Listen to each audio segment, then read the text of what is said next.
It's the tongue you're burned. Show tune in right now. Like and share. Our city needs that vow. Flint City News got truth to share. When we fight the darkness, we repair. Won't give up. We're standing tall and proud. Voices rising strong, no longer shrouded. Residents deserve what's right and fair. Together we can lift the despair. We fight, we win, we break the chains. Tongue your burns won't stand out in the rain. Our city dreams will make them true. With every step it all renews.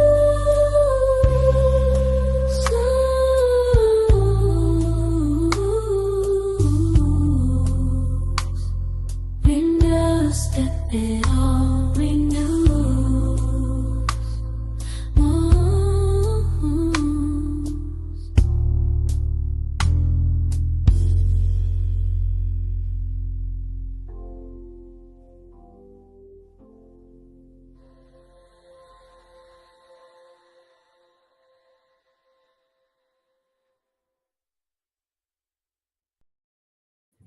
Hey, y'all. Look, good evening, everybody. Look, I'm sorry for the delay. That was absolutely and 100% on me. It was not producer Jay. It was human error. So look, wherever you're from, put it in the, look, somebody already see Florida in there. Put it in where you're from, and thank you for sharing your time. You know, things were kind of moving a lot this weekend, so we switched to time because we had to change the run of show. Good evening, Bishop Priestley. Producer Jay, I got to holler at my producer. How are you this evening? Hey, I'm good. How are you? Hey, I'm good. I'm good. I'm good. It's been a lot going on. So, listen, put in where you at. I want to say thank you to, he got him going. AJ. Great. And this week has been a lot, y'all. We're going to get into it. Good morning, AJ. Sheena B, thank you for being the moderator. Patrick G, thank you for being the moderator. Yo, and that's yo is like Tasha Lynn. Look, good evening, everybody. Look, we got a lot to go. Kawana Mack, come on in. Beverly Lewis, hey. We're gonna talk about that Hasselbring. Carson, good evening. Listen, LaDonna, Gutter Black. I just like saying that name. Good evening from Texas. And listen, Joseph Williams, good evening. Meat Freaks Barbecue. Look, good evening from, is it Palatoka, Florida? Christine Leach, good evening. Listen, B. Marie from around the corner. Merc 76, good evening. Cheryl Hart, listen, I appreciate y'all giving me time, but I need everybody to click like J Pigs. What's up? You know, I need y'all to click like, share. Ray Johnson, before Christopher Sims, good evening. And I hope from Little Rock, Arkansas. Arkansas was really a bada. How are you, Miss Beautiful? LaDonna, all the way from Georgia. Hey, what I see JWC, I got to send you something else too. Cheryl Hart, North Carolina in the house. Wherever y'all are from, I appreciate Eddie Gray. Hey. Charlotte Bound, 704. Listen, AJ from Jersey. Listen, y'all are coming in. Look, click like you. We're going to cover some stuff. I promise y'all we not JWC in the house. We're not going to be on here 5, 4, or 3. So come on in. What's up, Stephanie? Tay, you went to that podium and cut up on folks over there. Reed Johnson. Thank you for everything, every greeting. J.D. Breckenridge, good morning, and thank you for joining us. Jasmine M., hey! Listen, Christine Leach, good evening again. Ray Johnson sends me a prayer every morning, every day, usually 1 or 2, and I want to say thank you for those because sometimes I do need encouragement. I need encouragement. Good morning. That's Daniele Francelino. I hope I didn't mess that up. I hope from Evanston, Illinois. Good evening. And I even I got my little time mixed up. I really got it mixed up. Billy Jackson. Good evening. Who sings the theme song? It is not me. I done told y'all the story that at Blackville AME Church, they would not let me sing the song. It was not me. It was not I. Kathleen Trouser. It was not me. I can't sing. That was not the gift that God gave me. Y'all would not want me to sing. My family booed me and my cousins for the Christmas party because we were singing off key. We were singing off key. That's just not my gift. Shantae, good evening. How you doing? From Baltimore, Maryland. Cash Williams, how you doing? Tara, hello, Tara. And look, I'm sending out hearts to y'all. I'm sending out love to everybody because it is some hateful people out here. Tasha Lynn from the Peach from Georgia. Good evening. It is some hateful people. I don't know who got my number passing it around, but I got some lunatic calling me. So y'all got to watch them in the the little chat, because I didn't got these little calls from some threatening person, which you catch me on a bad day. The hate you give, the hate you give back is what they're gonna get, because you get to the point to where you're tired. They call and playing on my phone. They're playing on my phone, y'all. And I haven't debated if I'm gonna play it, but they did it yesterday and did it today. They're busy. I don't have that much in my day to where I can call up people randomly and play on the phone. I just don't. I don't have that kind of time. And I don't. So to that person, definitely not saying, because I'm giving them the hate they give me, they're giving it back. I'm giving it back to them, but I'm giving everybody else love, because some of these people I made a post on my page, and I made the post because it was something to me that I was speaking to I think I was speaking to Stephanie. And when I made the post was, people don't want you to talk. And I get they don't want me to talk. They want me to be quiet. But my post was, sometimes our silence protects the people that should be exposed. It states, sometimes our silence protects the people that should be exposed. I'm not going to be silent on stuff that's being done wrong. I'm not going to do it. And some of the limps that I have seen done with working for being elected has been terrible. Some of the hardest calls is when you have to call and tell your family, hey, I've been threatened. And I have. It doesn't even, I'm not gonna say it doesn't bother me. It's just something that has happened several times. They threatened to hang me. They threatened to shoot at me. They threatened to, beat my A and all this. I'm not that type. You call my house cussing at me, I'm gonna cuss back at you. Okay, I'm sorry. I'm too old to be. I ain't trying to make no peace treaty. You call my house with nonsense, you're gonna get nonsense back more than likely. And depending on my mood, and this week, you was gonna get it back. Okay, so I'm a debate, and maybe I'm at the end. I may play it, but it's been a lot of lies and craziness this past week, and I'm addressing it. I'm going to expose it, and then I'm leaving it right where it's at, because you got to be careful who you listen to. Just like this nut job calling me on the phone. So I do want to get into, and I need to share this out. This week was a lot. I don't know if everybody knows. I don't know if everybody knows, but the council, they withheld all of our pay, y'all. All that pay they withheld. So a letter went out, and I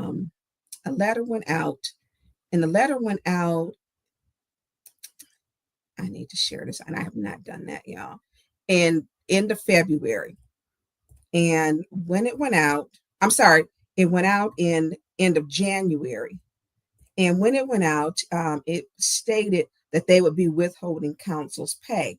And one thing that we have had, which has been a problem for me, is that people keep saying, oh, no, they don't get the work done. That's not true. Our agendas are not behind. They're not behind. There are only Deacon Dumas. I see you in there. I'm going to get into that. And listen, you got the hottest show on AM radio. So listen, I'm going to get into that. I done lost my train of thought here, y'all. So when I'm gonna get back to the pay thing. So the pay thing, we got the letter. It was the end of January, I believe January the 30th, and then they decided to take the pay, which would be this week. And the ENAB board, which there were 5, it took 5 votes. There were 6 people there that was present. 5 people voted to take council's pay, and 1 person voted no, and that was the 6th ward person, because she know her council person is working and doing her job. Matter of fact, it's 7 days a week. And so some of the things that we get into, and when we're talking about, what were their issues. So we did not receive any formal notification that they would be withholding the pay from the city. There was a letter from the ENAB board. So the Ethics and Accountability Board sent a letter. So when I arrived at council on Wednesday, Dennis and Jonathan said, hey, do you know about this? Or have you heard about this? And at that time, I honestly had not, because there's so many other things going on. And so JWC had her letter. And so we started trying to ask. We asked the clerk. She said she didn't know why there were no official communications. There was nothing from the city, we got nothing from the legal department. We got nothing from the city clerk. We got nothing from even the finance department, nothing from the city that said, hey, we're keeping your pay. We're escrowing your pay. Okay, so the one thing, it wasn't told to us. So my question is, okay, y'all know your girl, how she do.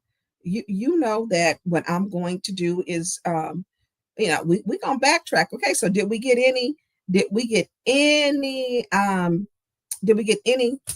type of communication? Okay, well, no. Number one, Christopher Sims, isn't that a lawsuit? Christopher Sims. Look, when people sending you emails on Sunday, they know they got a problem. So, so I began to backtrack. Okay, I looked at, so first thing they said was, okay, you're not going to get it. Okay, one of the things, what was the section that they were referring to?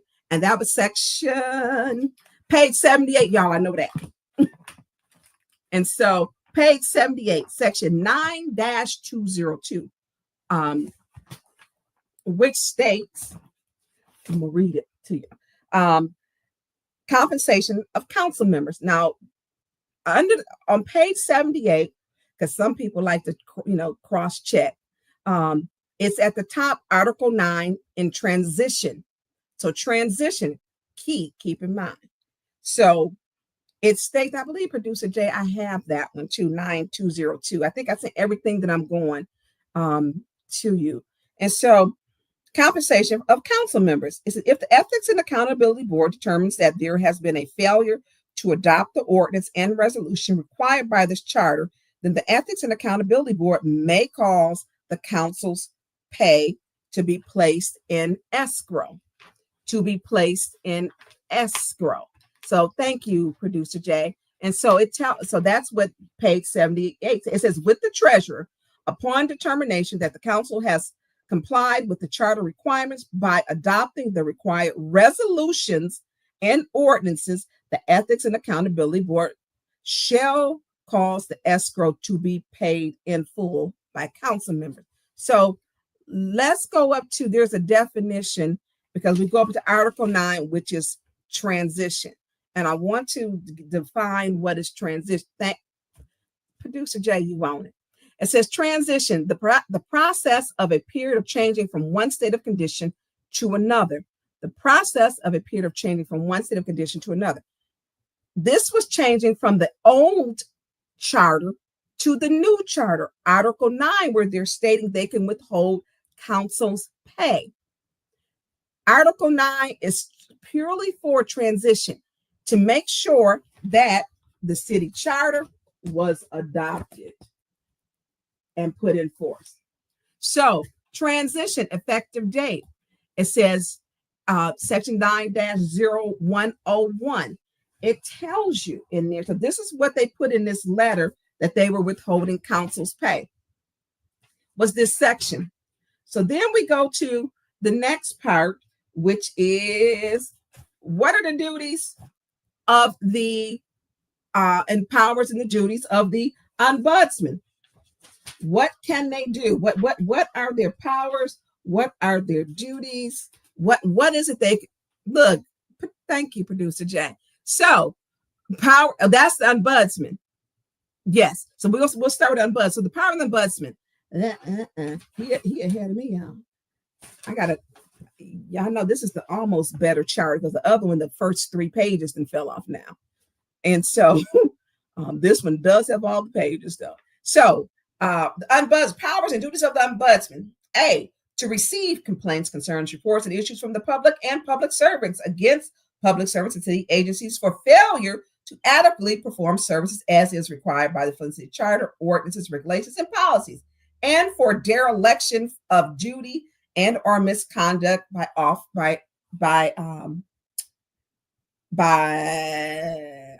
dereliction of duty and misconduct by public servants. Okay. So the ombudsman is to take in complaints.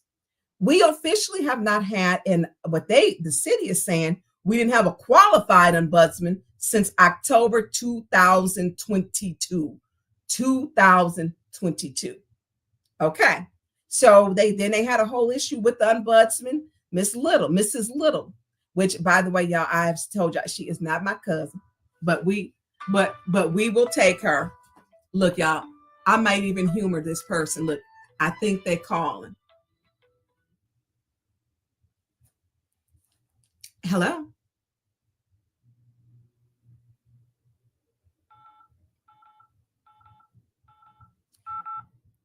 Y'all see this? Y'all hear that? So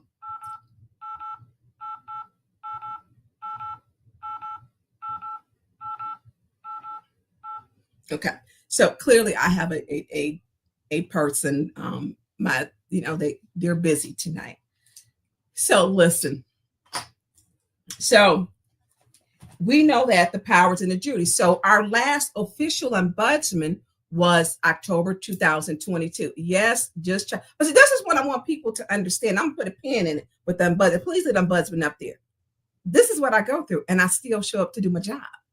You know, they want me to stop. Not gonna do it. Not gonna do it. Not going to do it. Now, yes, they call me, and that they got there were no holy words that they got back from me. Not at all. So I want people to, because look, the show going on. So we gonna finish this. So so the official the office of the ombudsman, what they're to do is take complaints. So we have not had an ombudsman since 2022. Producer Jay, can you put up what the job of the powers and duties, please, of the Ethics and Accountability Board? So the Ethics and Accountability Board, they have under page 35, if y'all want to see it. Or is this the wrong one? Oh, that's page 35. It says powers of the Ethics and Accountability Board to investigate, hold hearings and inquiries regarding the meaning, application, provisions, and violations of the city charter, of Flint ordinance, regulations, policies, procedures, and standards of conduct by public servants, of issue advisory opinions, public reports, recommended for remedial actions to the appropriate governmental or judicial unit, including pursuit of recommendations of legal remedies. It does not state in any part of what the duties of the duties of the it doesn't say in any part of the duties that of the Ethics and Accountability Board that they have the ability to take pay. It doesn't state that, not at all. Then it goes down to C. It states at the bottom of page 35, it states the board may seek enforcement through appropriate court action. They can't take it themselves. They can't. So here is the part. So we know that according to them, they're saying there was an issue because we violated section 2-4010. There was a vacancy in the office, but we've been working on it. We're still actually in court. The attorneys will meet once a month with Judge Elizabeth Kelly, all of the attorneys, to go over, are we making progress? Are we still working on it? And that's what we're doing. And so section 9-202 is purely a section that states the transition upon adoption and its effective date. Council voted on this and approved it to where it was effective January 2018. So in order for the Ethics and Accountability Board, because I want to know, if you don't have an ombudsman, listen, y'all, they busy. If you don't have an ombudsman, how can you take in complaints? So the Ethics and Accountability Board, they actually act on, they actually act on complaints. So if they cannot receive complaints, because that's the job of the ombudsman. Ombudsman takes in complaints and deals with the issues. They take the complaints, pass them on to the Ethics and Accountability Board. So if we don't have an ombudsman, who's taking the complaints and giving them? There can't be any complaints that are taken. And where is the complaint that was made? Because we haven't had an ombudsman. So that is a problem. So when we look at this, you don't have an ombudsman. The job of the ombudsman is to give the complaint to the Ethics and Accountability Board. The section that they stated, all 5 of them voted, is for transition of the charter. That was taking the old charter to the new charter. Now, peep this. The old charter did not have an Ethics and Accountability Board. It did not have one. So there was no transition of the old Ethics and Accountability Board to the new one. They didn't have one. They did not have one. And so, y'all see that? Or is it not showing up? And so, because they did not have one, obviously you want to listen to my show, so I'm going to let you listen live. And so, because they did not have one, what they did was, because they did not have Ethics and Accountability Board, that section 9 transition was purely for transitioning the old charter to the new charter. So the old charter to the new charter transitioned, and it became effective January 1st, 2018. So then we take it back to how do we look, they got frustrated and hung up. So, and I'm gonna cut this down. I'm through playing with them now. So with the charter becoming effective, we didn't have some key things. We didn't have an ombudsman to take in complaints. The Article 9 that they stated to withhold counsel's pay only applied to the transition. So my questions, okay, so who stopped the pay? Where's the legal opinion? There was no legal opinion. There was none. Why? I got today a 22-page legal opinion. I received today a 22-page legal opinion, and Attorney Gurley was very thorough in it. And she addressed my email that I sent to her, which are all the things I just talked about to each and every one of you. Article 9, The section 9-202. I addressed the third ward issue. I addressed who had how are we, if we're not taking complaints, who took the complaint. Going over sections 3-504. Also going over section 3507. So if the Ethics and Accountability Board had the power to stop pay, it would have been listed on page 35, where it states they have the power. It's not in there. It's simply not in there. It doesn't state under their powers of the Ethics and Accountability Board. It does not state they have the power. So the Ethics and Accountability Board gave a letter. The letter, stating what they're going to do, and they stated that wrong section, the incorrect section, which was just for transition, on page 78, and gave it to the CFO, the chief financial officer. No one wants to take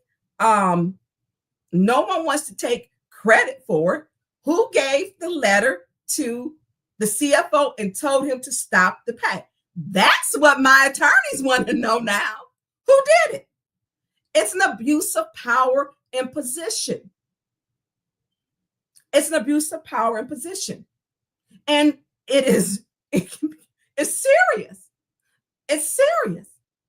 And so when we look at this, who because they didn't get the legal opinion, because I got the legal opinion today, this afternoon. I got the legal opinion today that states. And so because this mayor keeps trying to make this negative thing, like we're not doing our jobs, he has successfully stated that there are two things that we haven't done. One, no, I take that back, y'all, because y'all know where I stand. As far as I'm concerned, we selected somebody to the 5th ward. I'm gonna stand on that, how that vote went. So there's only one thing we haven't done, which was elect the president, what we're supposed to do, and a vice president of finance chair. That's it. Y'all saw that vote, how that vote rolled out. You saw it. So there's one thing that we did not do. One thing. So I want to know who told, there's the finance chair, the chief financial officer only listens to one person. That is the administration. That'll be the mayor, Clyde Edwards, or maybe Ed Taylor. I don't know. The three of them. So now it's going to come down to, we have to find out.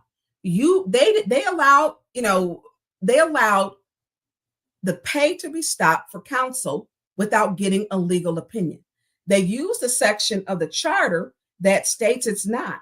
And in her, she talked about that the charter, it wasn't applicable, And so when we talk about this, we have a rogue administration. It's a rogue administration. They just do what they want to do. Make it up, do what they want to do. Who gave the permission to the CFO? We just got today, like I said, the letter. Got it today. I got it today. I don't know if my colleagues got it, but I got it today.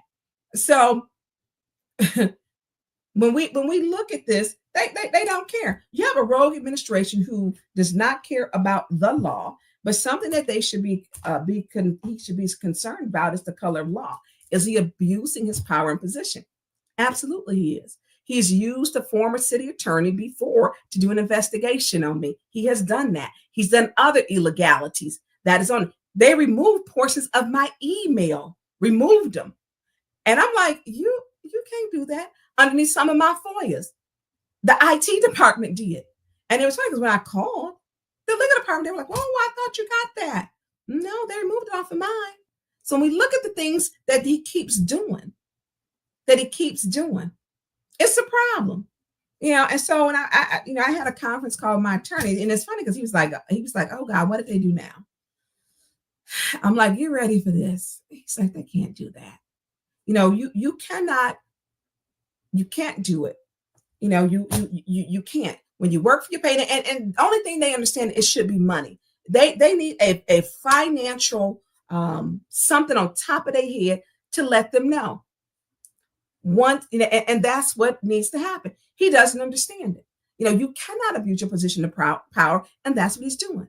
underneath the color of the I think it's called the color of law, you cannot do it. You cannot do it. And what is it? Something 13 that you can't. I don't have my notes are someplace else. So Tay-Sam says, once again, they need to take a civics class. The mayor has no control of city council. That this will catch up. Absolutely. Absolutely.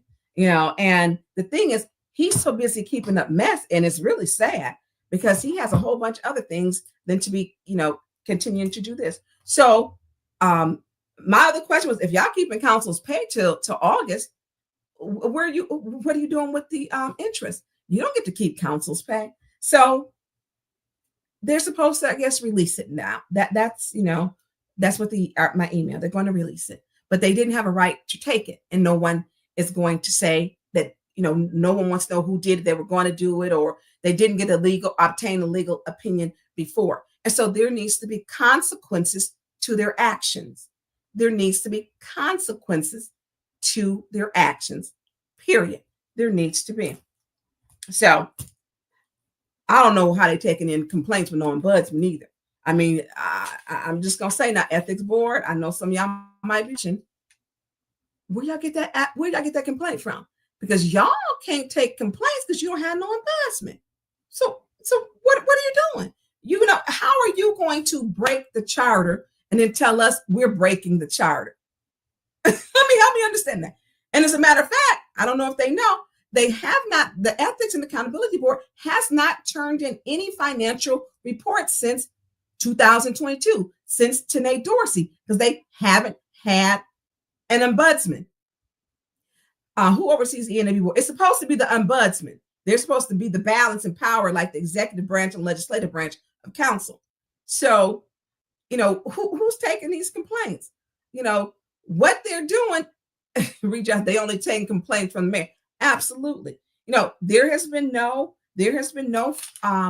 financial report submitted since 2022. So they're not even in compliance at all. They're not in compliance. So those were my concerns. She did contact and sent the email back, and I guess it's supposed to be released, but I mean, it just doesn't stop. And so when we talk about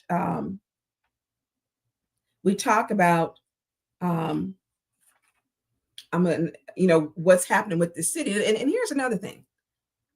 In their letter, it states we failed to vote on a resolution, or what they were claiming on here, we failed to vote on the resolution.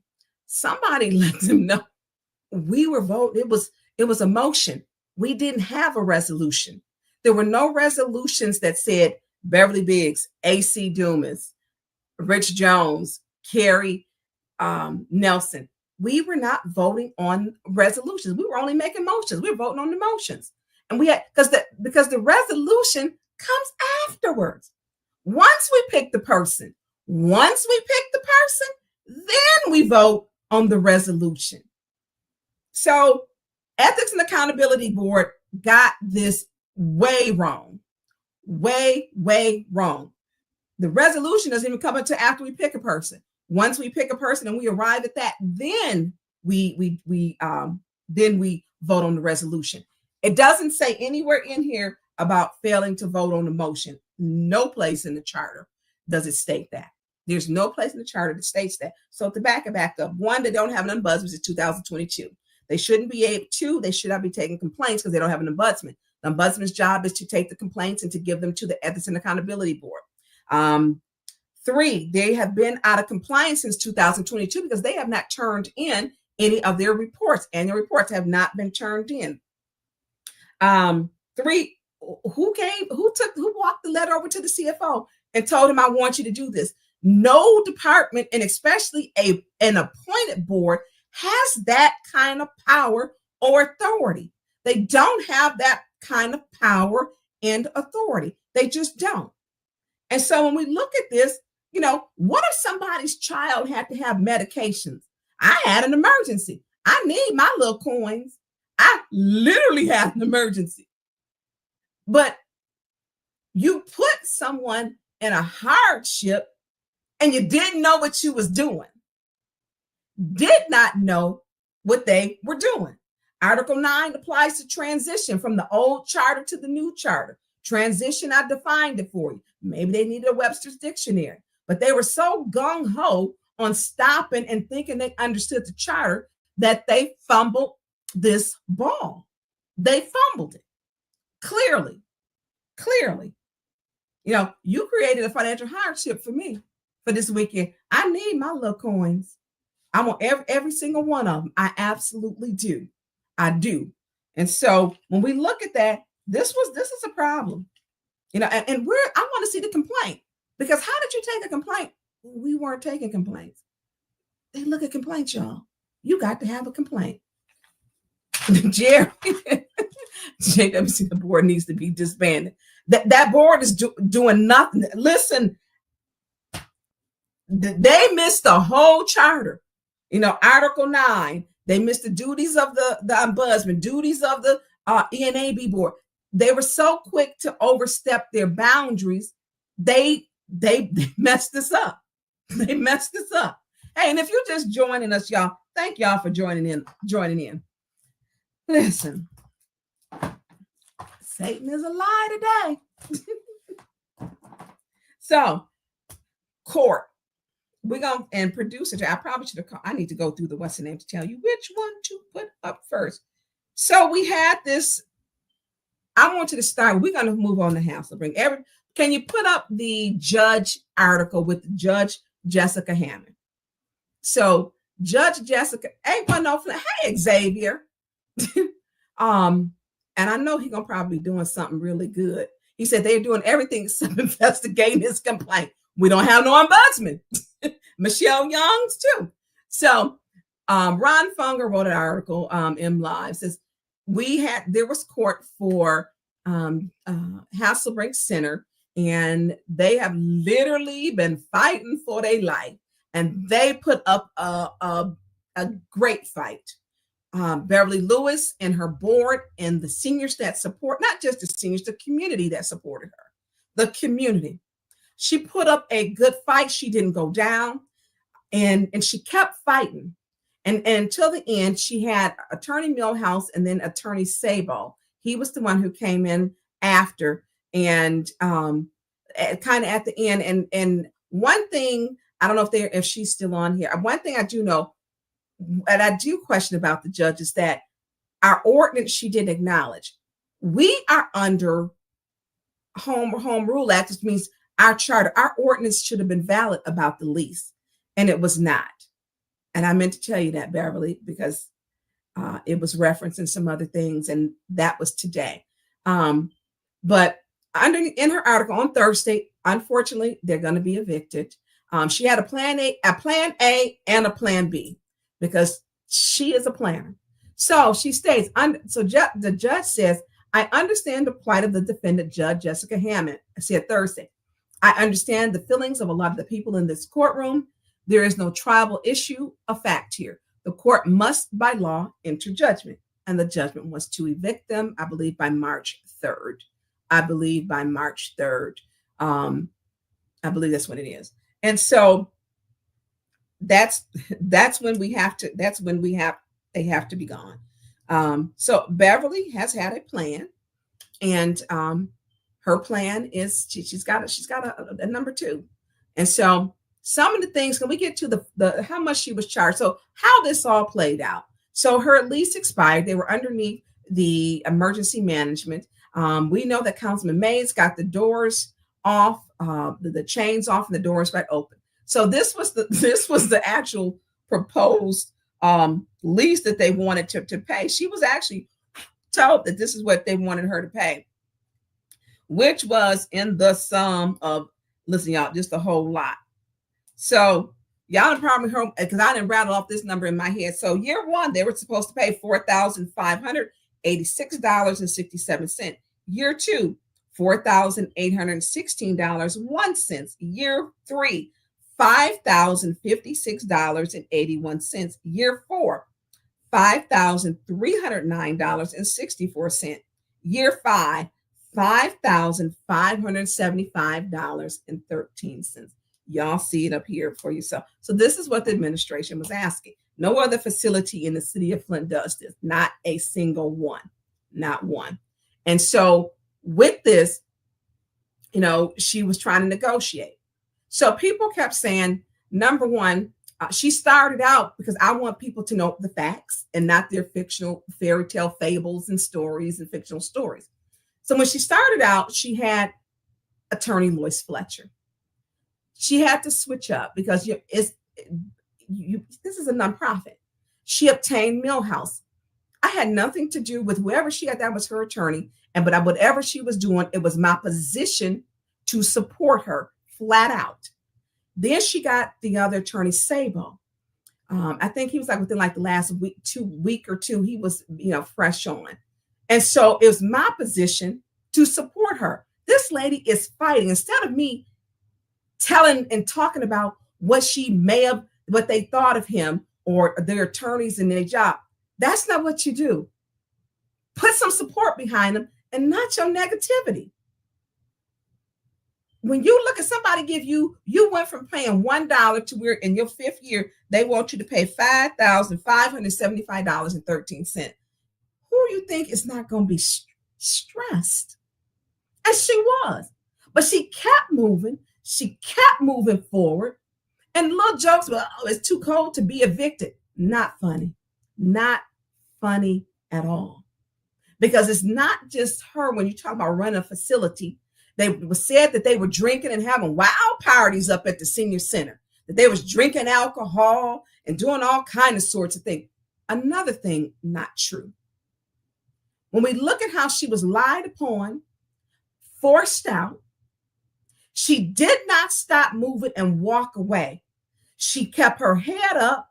She prayed on it, laid on it, and sought the help of those who provided positive energy. No jokes about it because it was not and is not a joking situation. When you're saying my work for the last 8 years, for which she's been in compliance with Laura, with the state of Michigan, and with the county, that it was not done in vain. When we talk about her work, I don't have any jokes for that because I know what she does for those seniors on a shoestring budget. Now, all of a sudden, I don't know where they're coming from because we give $0 to fund these senior centers. Now he wants to staff of 6, a director, and then a staff of 6. I don't know where that's coming from. We don't have it. Flint got out of the business of doing nonprofits because we didn't have the money. So what took so long? When we talk about, she had many times, she had town halls, she had a sleep in.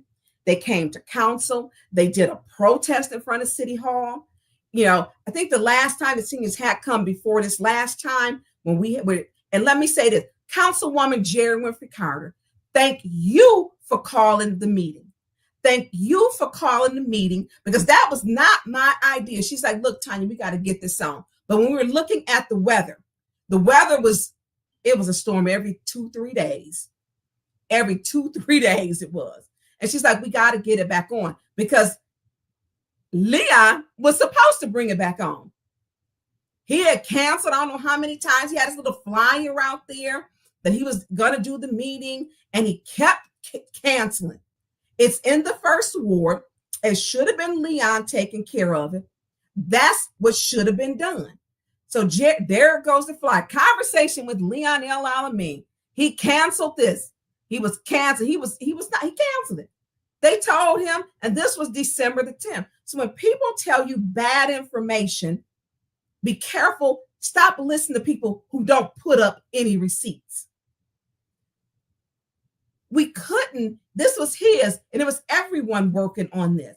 So he kept canceling. Then it was going to court, but then it was supposed to be negotiated. There was some backside to where Beverly was thinking, okay, Leon was telling I'm gonna talk with the mayor. That didn't happen. So thank you to JWC for saying that you would do this. You would put this up and ask me to sign on. And I said, absolutely. I absolutely will do it. So it's not too late. I mean, you cannot, people have all these ideas until you're sitting in that seat. And a lot of people don't understand what our council rules are. And so the council rules are horrible until we get that 5th vote, which I said we got it when that other week, 3 weeks ago, when he voted for Beverly Biggs. I said we got 5 votes. You don't understand council rules and how they are. And if you don't, call the person who set the meeting initially. Now, people were called names, and I ain't too happy, I don't know why they out here cooning and cooning those two coons or those coons who did the meeting. Stop. One thing I'm not as a coon, and I ain't tap dancing for nobody, and I don't step and fetch either. That ain't what I do. So when we look at that, I'm gonna say thank you, JWC. She put it on, and we had a good turnout. The best meeting we have had in at least 2 years. At least 2 years.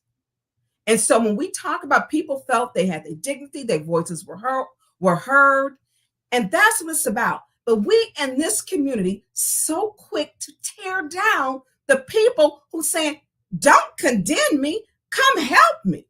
But where do you see them? Have they ever been at a water protest? Have they ever put any water in the car? Have they ever even helped out a food drive?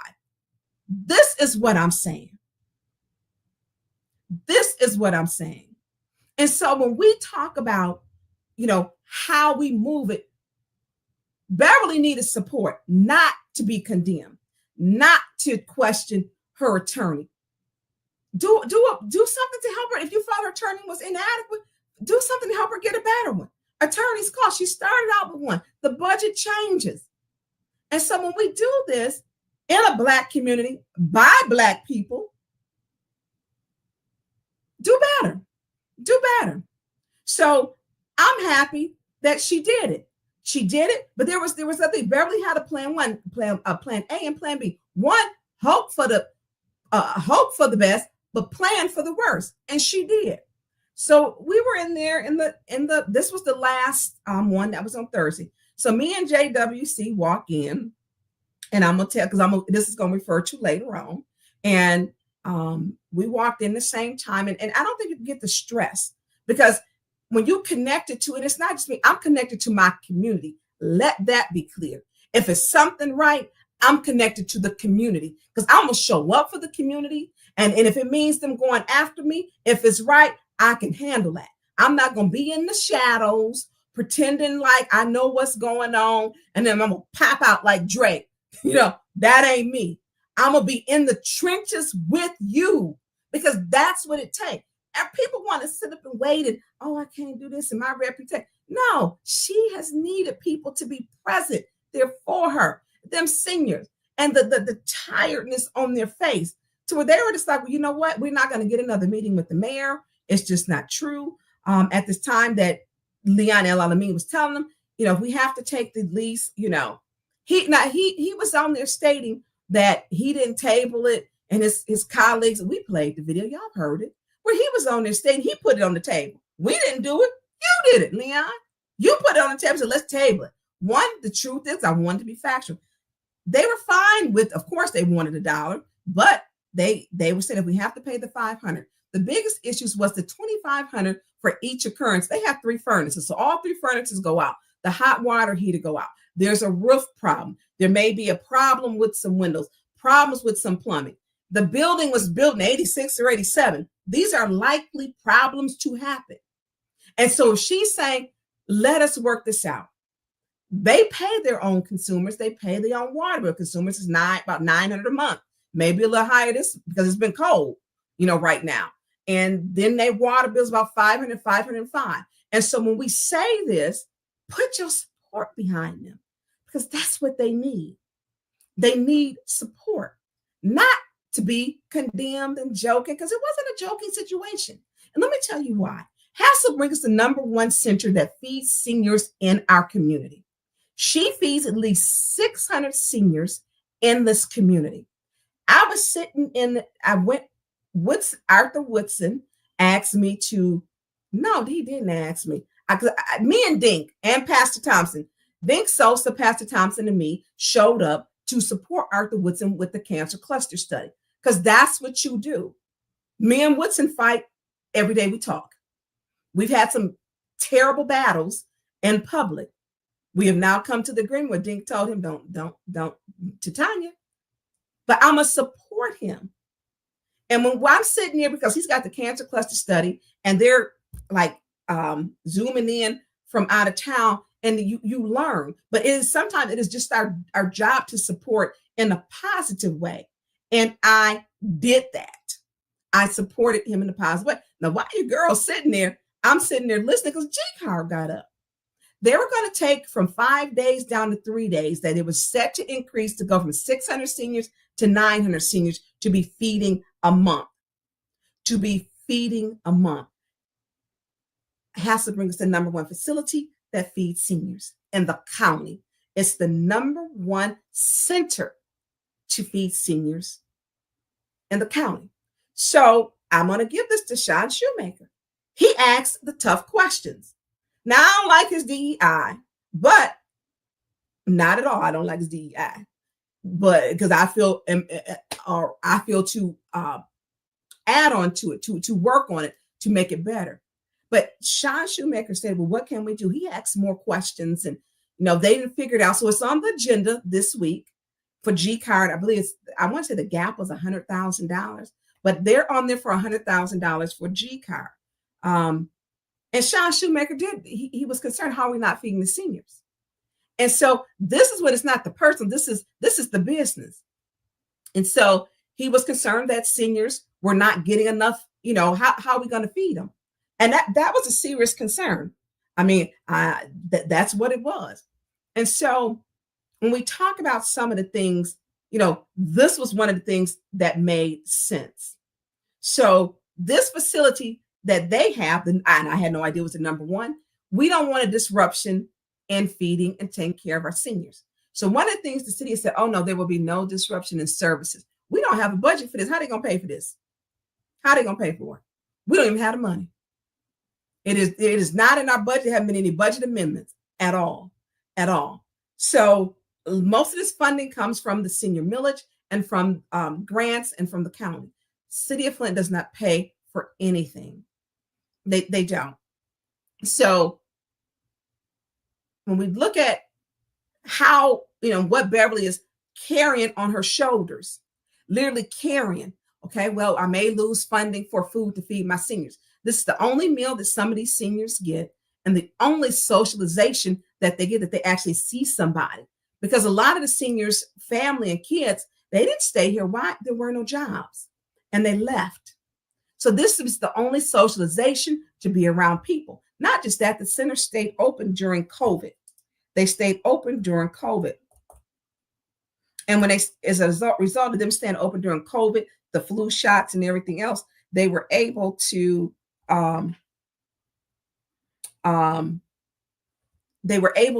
service our community. And so when we look at what this center has done, it has been a staple. Everybody know where Hasselbring is. They know. And that is something that is important, to take care of our own. The north side of Flint has been under attack. And so when we look at House of Esther, gone. That was to take care of teens, pregnant teens, and babies, that they would stay in the facility. There, they could come there, that when they who were in foster care, they had housed up to, they had 21 completely finished, beautiful rooms. Those rooms were beautiful. And so when we look at what she does, it is so serious that we have to support her. We have to support her. And so I do want to say this part with her. I'm going to continue to support her, And so her plan A, to walk out that courtroom and to say, do I appeal it, or do I go to my plan B? She had a tough decision. She had a very tough decision to make, because she's feeding 600, the number one facility, seniors a month. They get food from it's the Fresh program. I forget it's got Fresh in it. It also, she has yoga, there's billiards, there's cars. Y'all, they play don't go up there and try to play dominoes and cornhole. The cornhole man is too serious for me, because he wants to teach you how to play cornhole. I ain't good at it. He is serious about cornhole and dominoes. You talking about talking some trash up there. The trash they talk. So it provides, they get dominoes, the game night, computers, how to use your cell phone, They take them on trips. They had a bus where they took the seniors to the Pistons with their grandkids. And so we understand that this facility. So when they say there won't be a disruption, where's the money come to feed these people? Where's the money? And so I don't see that. So when we say something, we got to start sticking together. I was watching this little clip, and this guy was Latino, and he was talking about Black people. And I was like, oh. And he said, this is for the Black folks. He said, we stick together. What I learned is y'all don't. He said, you don't stick together. You try to outdo each other. And you don't support each other. We do. We do have to do a better job in our community. Beverly needs your support, your positive encouragement, not your jokes. She needs your positive encouragement and not your jokes. Because it's not a joke when she look at these seniors and she knows the lives that many of them who come in on your ride or the bus, or if they drive in, that this is the only socialization, nutrition. When they get the fresh vegetables in, the fresh fruit, it's gone within an hour, all gone. It's gone every single time. So my hat's off to you, because you were Beverly Lewis. You are the real MVP. You are the real MVP with everything you do. And you kept your head held high. You kept your head held high.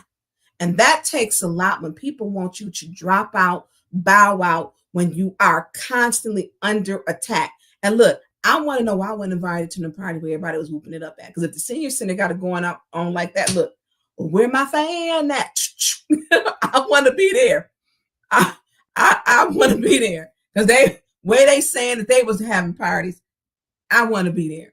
So my heart goes out to you, and my time and respect goes to you, because that is what it's about.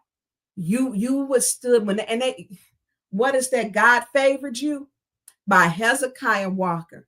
God favored you.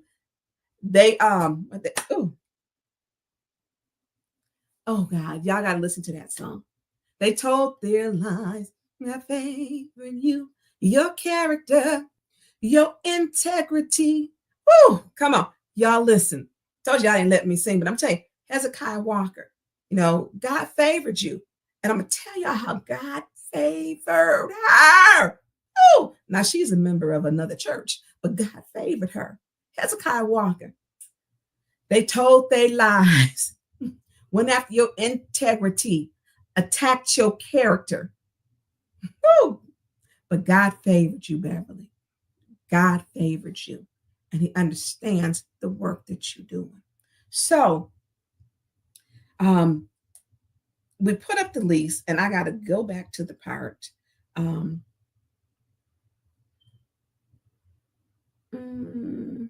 Yeah, and I apologize.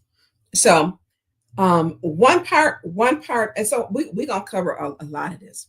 So people said, well, elections, and I want y'all, this is why third ward is so important. Y'all got to show up to vote. You got to show up to vote. You got to show up to vote.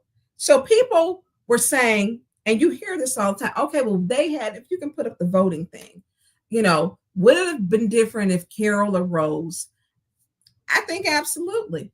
When we look at when we came out of the the general election, it was not a big margin, I think, by 105 votes.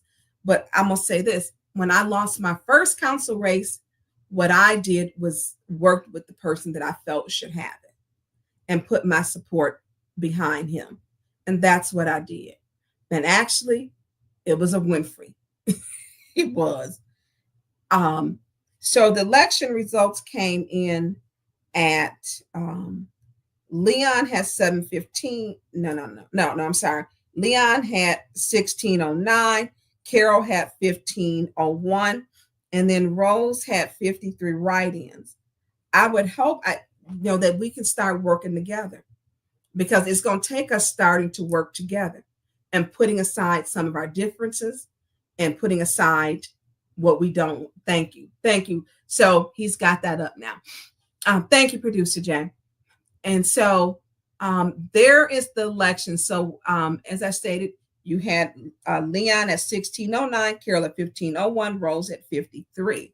And so now they got problems. You got the person who won, not even he hanging up on people. I played y'all the one, where the person hung up.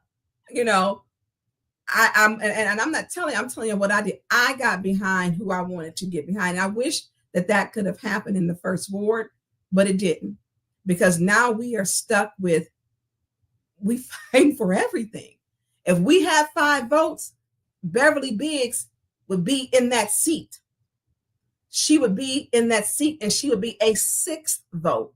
And and we wouldn't have to go through this stuff now. If we had put the right person in there, the voters spoke. And these ain't no lot of numbers. The most votes that Councilman had ever been gotten in that war before was by Councilman Mays, I believe 600. Leon had a lot of literature. He had lit drop every week. I mean, he started 2 weeks, 3 weeks before. Lit drops, mailers, you name it. He had about 7 or 8 of them. He did. They put money in on him. And where is he at? Nowhere to be seen for the Hasselbring Senior Center. So when people say, well, some people don't like him and, it's going to be split. Let me tell you about what this mayor did. This mayor was able to split the city council. We're 4-4. This mayor has split I think he took over the Ethics and Accountability Board. I think he took that over. He split the seniors. He took over the Ethics and Accountability Board, and he split the council. He has split this city. He split the city.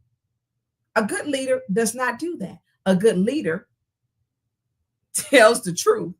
A good leader is going to bring the city together. A good leader doesn't put the kids out of, or the nonprofit out of, in which we could have given ARPA funds. You don't put the nonprofit out of business, House of Esther, and you don't remove the current vendor whose 990s are in order, who is in good standing and never had their 501c status revoked. Never had it revoked. Never had it revoked. And so when we look at this, she should have been supported. This mayor is divisive. And when you speak up, he got something to say. He always want to threaten people. He gonna investigate them, and people gonna be going to jail. Y'all heard that conference over there. And then they sent Dana in there, Daniels, to tell all of them, if they took this past this, they shouldn't have took it. Stop lying, because that was just a lie, because she has exclusive use to that building. Exclusive use to that building. Exclusive. And so now she's in the position. Let's talk about her plan B. So her plan B was, if I walk out of here, do I want to do an appeal? Do I not? So sometimes God sends us unlikely people. She signed a contract. So when the very poorly made joke was made, it's Friday, is she out looking for a place to be? No, she was out signing a contract with the place she will be. Period. Some things we don't joke about. There we go. Her new place will be the Kennedy Center, Hasselbring's new place. There's plenty of parking. Pastor Reed, thank you to him. He opened up the doors, said, hey, you're not going to be without a place for these seniors. He understood the assignment, and this is where they're going to be. So she's going to need your support, because she's got to do with the county an address change. She's already checked with her senior services. So what she's going to need is for people to show up and ask. There's 2 things that are important on there, that agenda. 1, G Cards food. She's going to need for their service, G Card services. She's going to need help for approval, to support that. And hopefully that we need people to show up to say, commissioners, we need you to support Hasselbring Senior Center nonprofit. We need you to help them. We need you to help them and support them. And so we need to make sure that we support them. She's found a place. And it's, they've had a lot of weddings there. I've been to several weddings there. Receptions. It's like a hall. And so this is where she will be. And she needs your square. The address, the location is on Pearson Road. So there's a lot of traffic, plenty of parking, and it actually helps with both. So congratulations, because she stood the course.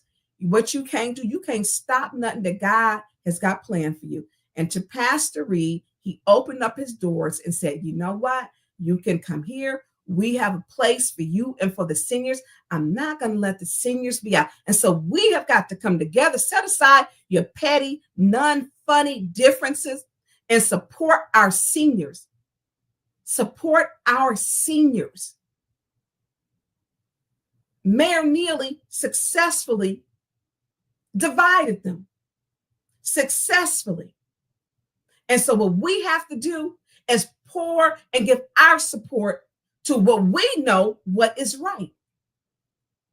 So she had an option. Do I appeal or do I go on? And she made the choice because she had a plan B. Smart woman. And she carried all that weight on her shoulders, walking around, keeping her head up, making sure ain't nobody gonna beat her down, keep her down. And she watched that he infiltrated the seniors and he separated them. He made them promises that he won't be able to keep, because that's what he does. And making sure the seniors won't miss a meal, making sure the seniors won't miss a place where they can come socialize, where they won't miss where they can gather. She made sure she did the job and carried it. She did the job. How many people came out to help her? We got almost 400 churches here. Almost 400. This pastor stepped up. He stepped up. I'm going to continue to support Beverly. I'm going to continue to support her, because that's what we are supposed to do. Do not lie. Do not allow people who are divisive to cause division in our community. Do not allow them to cause division in our community. So Pearson Road, Kennedy Center will be the new place of Hasselbring, where our seniors will be. They will be there. Congratulations. Whoop, whoop to you, Beverly. You know, God heard your prayers and answered them.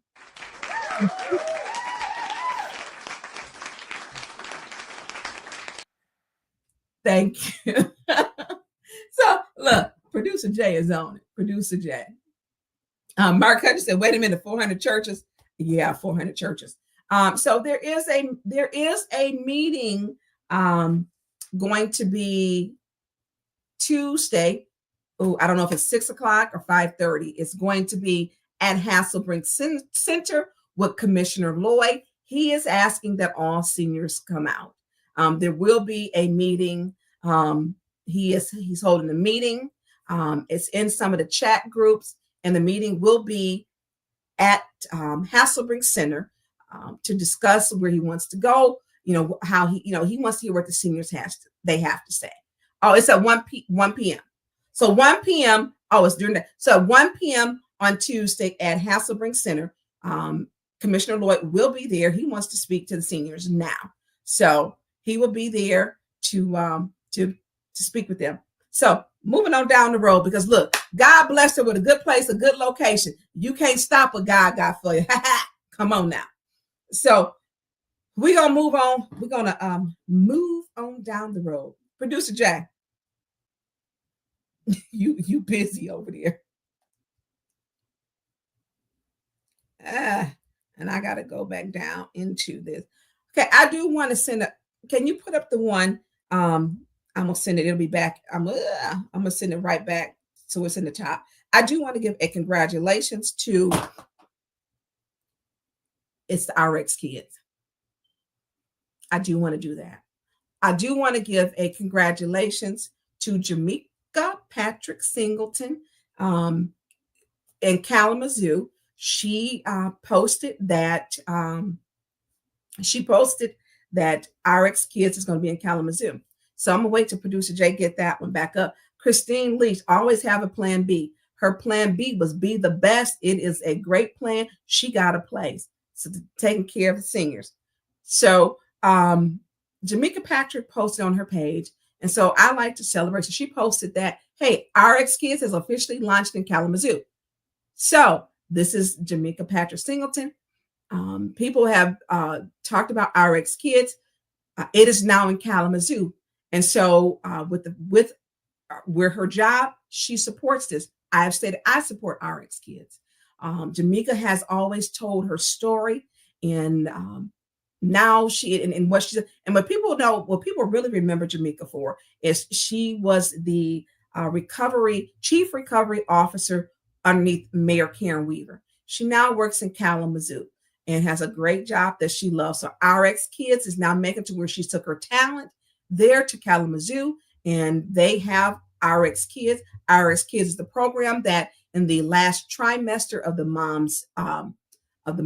pregnant mom, no matter if you're married or income, you get $1,500. If you apply, then for the next 12 months, you receive $500 a month. And it doesn't matter. The only thing is you have to be born in Flint. Theirs is going to be probably born in Kalamazoo. And so these programs are already over in Europe, Switzerland, and other places. This is just a program. It's now making its way through other cities. So I have supported RX Kids, and there was controversy. I'm not trying to hear that. I just was not. And now it's in Kalamazoo. So Jamaica, keep doing what you're doing to bring resources to your community, because that and where you work, because that's what she's good for and that's what she supports. So kudos to you, Jamaica. Or what I call is JJ. Congratulations, JJ. So congratulations to her, because that is a huge accomplishment. And women supporting women is what we should do, because we know there's been a lot of talk about, oh, we need more masculine people. And that's what's wrong with the Democratic Party. And they actually have said that. They've actually said that. But we have women doing great things. And when we have it, I want to make sure that I acknowledge our women doing great things. And she's out here doing great things. So a baby will benefit not having the money, you only punish the child. Having the money, doing that first year is expensive. And I had a couple, which people would be surprised. They're married, live in the 7th Ward. And they this really came in handy, because they're married, have their first baby, paying off, they have their homeowners, and they're paying off their college tuition. And so RX Kids helps because they need daycare. And so it's not just for people think in the mind, oh, you're paying this for these girls to have babies, and these girls are going to get pregnant for the $1,500 and the $500 a month. Okay, you know what? If these are your family members, reach out to them and help them. Educate them that there is a birth control, and that maybe abstinence. Talk to them. Don't talk about them. Talk to them. Don't talk about them. Talk to them. Help to educate them that your life is more than if you want to have a baby. But listen, people are gonna make mistakes. If we look back to our grandmother's age, they was married 19, 20, 19 or 20 years old. They were married with a bunch of kids. So that is just what it is. So I support this program because it helps everybody, and you don't have to take it. You don't have to apply for it. It's there for those who need it and for those who want it. And that helps to make sure that, because children born in poverty, we out here talking about these kids, it changes the trajectory of their life. And that's what we are supposed to be about, is bettering our community, period. That is what we're supposed to be about. So, producer Jay, you in there? Yeah, I'm here. Okay. So this is going to be the quickest show we ever did. So I'm going to, can you put up the county commissioners meeting? I think I did it in hot pink. Because they have some, if you go to the meeting, you can speak, ask them to please support Hasselbring Center. You can speak. Is this Wednesday, February 26th at 5:30. Oh, should be an M in there. It was 5:30 p.m. You heard me talk with Commissioner Lloyd about it. It's across the street from City Hall. It's on the 3rd floor. Take the elevator up. When you get off the elevator, it's right there to your left. You can't miss it. So it's at this Wednesday. They have a meeting at 5:30. Ask them. You can speak to all the commissioners when you speak to, just like City Council, and ask them to please support all efforts for Hasselbring Center with Beverly Lewis. Now they're supposed to be changing another building over to Eric Mays.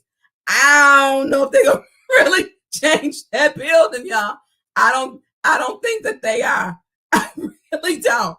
I mean, if it do, then hey, Eric wouldn't have wanted Beverly to be put out of it. I'm just telling you, would not have. So I do want to say that. So I do want to put up. Listen, if y'all could tip the producer, please, you can put that up for producer Jay. I could not do this meeting. We had a lot of things moving this week. I got emails late this evening, and I wanted to make sure we included as much as we could. So if you could please kindly donate to Cash App Producer J 1987. If you could please kindly donate to Producer J 1987. He could be doing something else, as he has been busy, but he has taken his time to make sure he has showed up for us. He has showed up, and I appreciate you. So I want to put up the St. Mark's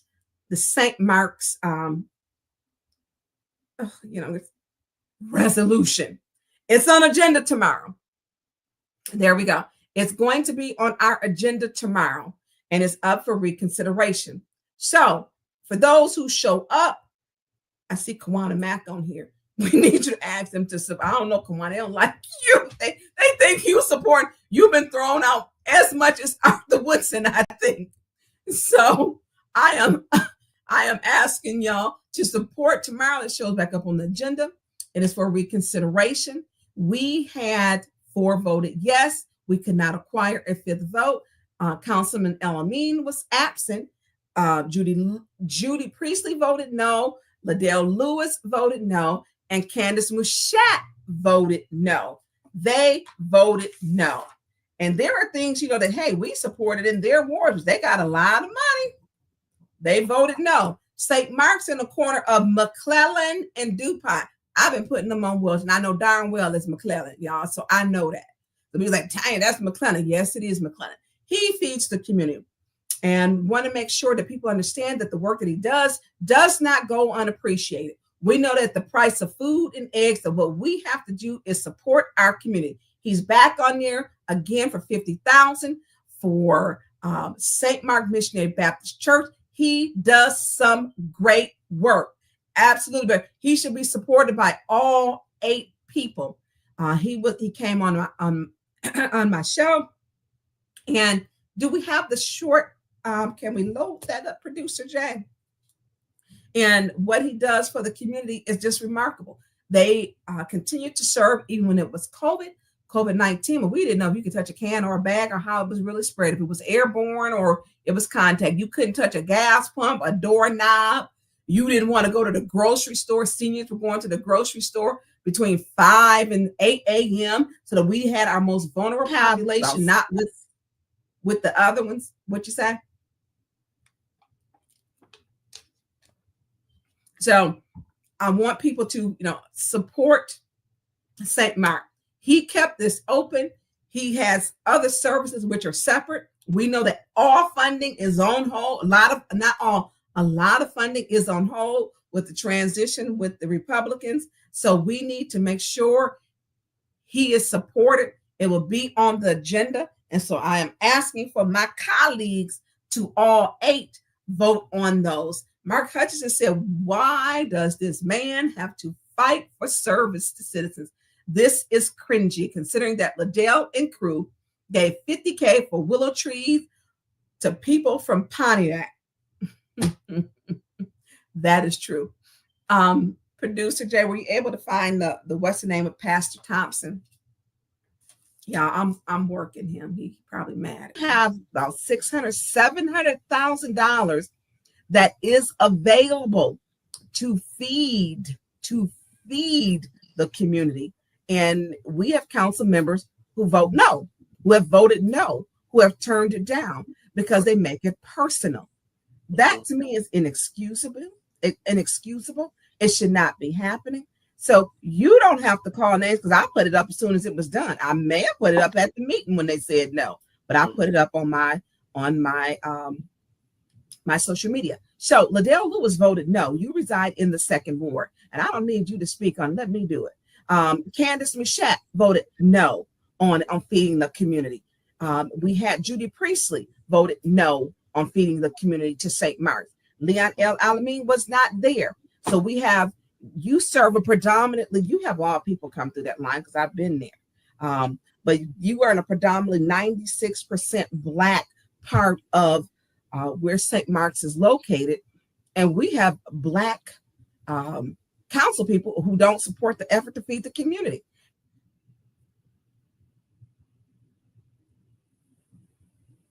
So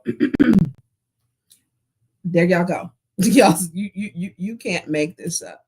This part of town is populated. It's not like it's a house there, like it's two houses. It's a very populated area, very populated area.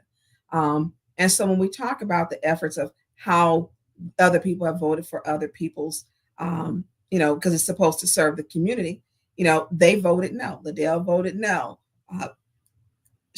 Candace voted no. And Judy. Just unbelievable. And we have the money.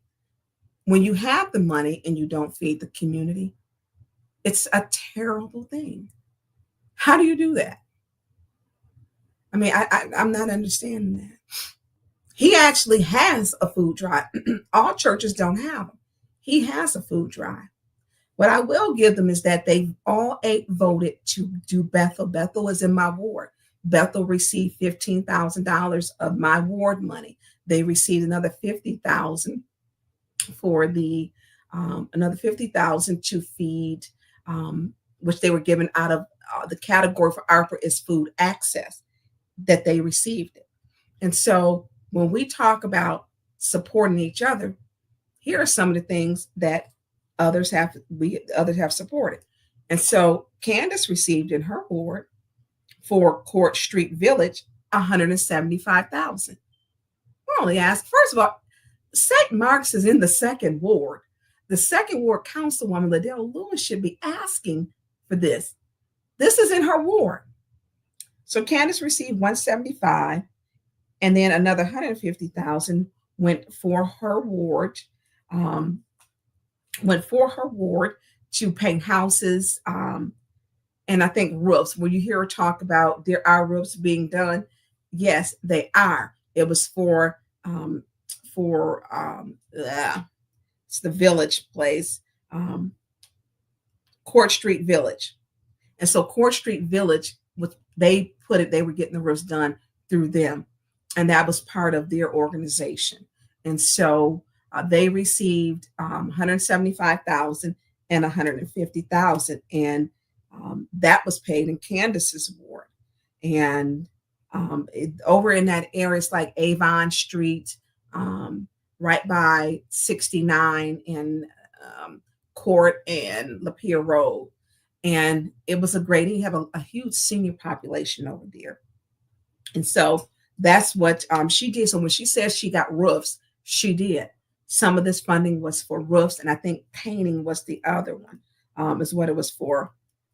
So she received $325,000 for her ward, in her ward, that went to her ward to pay for those things, which were great things because there is a very older population that's over there that could not afford to get these type of repairs that were done. And I actually voted for, I think it was the painting. I don't remember the other one, but this is what she got. But this should also be all 8 for Pastor Thompson. It's a need in the community, and we have the money. We have the money. And so when we have the money, we have a responsibility to do what we should know to be right. And that's take care of our community. So look, y'all, we moving along. I took out some stuff. So okay. So because we are producer Jay. Yes. So can you put up put it back because we're gonna be closing out today pretty soon. We got about another 15 minutes where we are going to close out because people got to get up in the morning, kids got to go to school, and we are we didn't get the reconsideration. So we pretty much didn't cover. So it'll be on tomorrow's agenda. I do want to go into, and I'm going to address some things at the very, very, very last. So I want this to be made clear where people try to make a problem that just didn't exist. And so I'm not going to keep addressing certain things. I'm going to address it. I'm going to address it tonight. So in October, I was here. I was with producer Jay. I left the former place, 810 News Media Group, decided to go completely independent. Here is my date, October 27th, 2024. Now remember this now. This was our first actual time that we went on. And we went live October, the next day, I believe. But this is when we joined when I joined and we did YouTube, and I started over. It's like I had a bad divorce or whatever, and I started over. So October 27th. So there was a statement that was made with me and against or about me and Commissioner Delrico Lloyd that he was Mickey Jordan who stated he watched me as we sat in there the podcast that come on Saturday that she was going through and called off everybody's name, but I did not call off. I didn't call Delrico Lloyd's name. I called everybody's name but Delrico. And so he was just sitting in there looking at me, and I didn't call Delrico's name. I didn't do it. I didn't call his name. No, I didn't, because I wasn't with you then. I mean, when you become such a professional liar, I was not there. The election was, and if y'all don't know, the election is very clear. Election was November the 5th. I was not there. I had started with producer Jay. So here it is. He's just telling a lie. I wasn't there. Who was you sitting in that room with? Because it wasn't me. You was not sitting there on that person with the Saturday show, going through everybody's name, but he is. No, bro. It wasn't me. And so you got to be careful who you listen to, because sometimes people want clicks and likes. I don't even talk or address him. I don't even get into the mud with him, but he got a whole lot to say and a whole lot of energy about women, but ain't got none of that for no women. Ain't got none of that for no women. Zero. I was not in that room. I simply was not there. So the election was November the 5th. Can you put that up, producer Jay, please? It's the one with the flag on it. You saw my start date. That was when we joined. I was not with 810. That's my start date. The presidential election was November the 5th, 2024. Look, he be sitting up in there making up lies. He just making up lies. Just lies. So I'm going to let y'all hear the lie for yourself. Producer Jay, can you put it up for me, please? And I think I gave you the starting point because it just didn't happen. He creating a problem that just wasn't. And when I'll quit talking when you get it up there. My thing is, don't create confusion with our community You creating a problem with Commissioner Lloyd, and it wasn't a problem. And Commissioner Lloyd was in those comments. It wasn't a good place to be because I wouldn't have tied myself to these liars. I wouldn't have tied myself to those liars, Commissioner Lloyd, but you did. They was all in the comment. He was just telling a big lie. I was not there. I was not there November the 5th, in no room with him, not calling your name. You were all in the comments because folks screenshot him and sent them to me. And you gotta be careful because when somebody is a sensationalist and they want sensationalized stories, that's what that was. I was not in that room with him. I just wasn't. I was not. October 27th. Have about 600. Just let me know when you're ready. I'll quit talking. We'll let it start. I mean, I don't like to be lied on. You know, he made a comment that. Yeah. What was the timestamp? 1:50. 1 hour 50.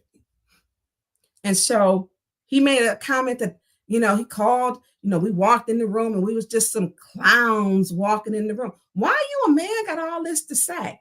I don't even talk about you. I really don't. I don't. And she walked in saying this. Whoever paying you to do that, look, you amateur. You're amateur on it.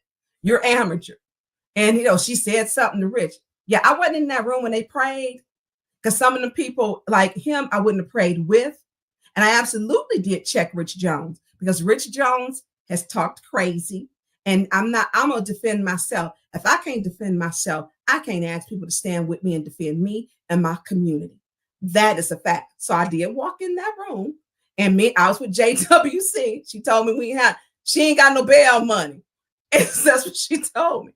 And Arthur Woodson, I did not know, put the camera on. And I said, hey, Rich Jones. He was in the front. They had saved us 2 seats. I said, hey, Rich Jones, how are you? And he said, hey, Tanya Burns. And I said to him, you're going to quit lying on me. You're going to stop lying on me and keeping up all that mess. You need to stop. Now, I have never had no problem out of Rich Jones until he got a pair of a new sweater and some slacks. And now all of a sudden, he got problems. He's stepping up to the podium lying. Yeah, I'm going to say something to you because what we do know, Mickey Jordan will not open up his mouth to protect any woman to say anything. He won't do it. So if you waiting on him to defend you, it ain't going to happen. It ain't going to happen. And so as a woman, absolutely, I said something. And Jerry said, Tanya, she said, girl, I ain't got no bail money. I said, oh, I got bail money. Somebody going to get us out. But Rich Jones was right there. Look, your mama used to say, where you mess up at is where you get it at. The judge wasn't in there yet. So he was sensationalizing the story like the judge was in there. No, the judge was not. But who was in that corner sitting was Rich Jones. And then we weren't disrespectful after that. I said what I had to say. He walked by me, excuse me, Tanya. Okay, no problem. And we went on. But what we not going to do, Mickey sensationalist live. He using everybody's content to get some content because he don't have no content.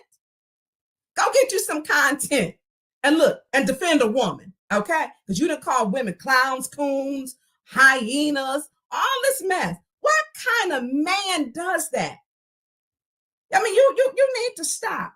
You didn't even defend your co-host. You didn't defend her. I had to defend her. You didn't defend her at all. Didn't say a mumbling word. And if I could hear it where I was sitting at all night long, Mickey Jordan, you heard it. And your lips were like, we heard nothing. Nothing. Producer Jay, could you find it? Like what Del Rico said. Yeah. You see what he said?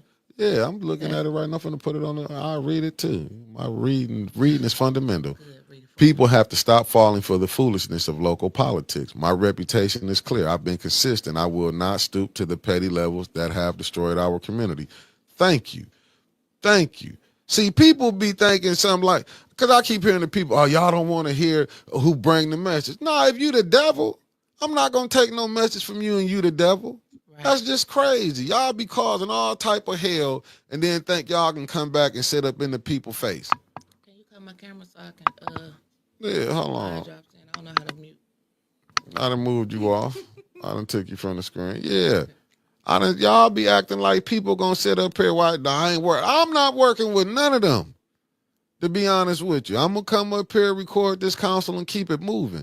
I'm not sitting up there with nobody that'll play games like that. If people will play, if y'all go watch, it ain't been none but problems been caused everywhere these people have went.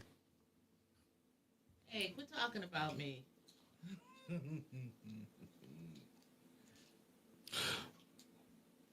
Nah, you ready?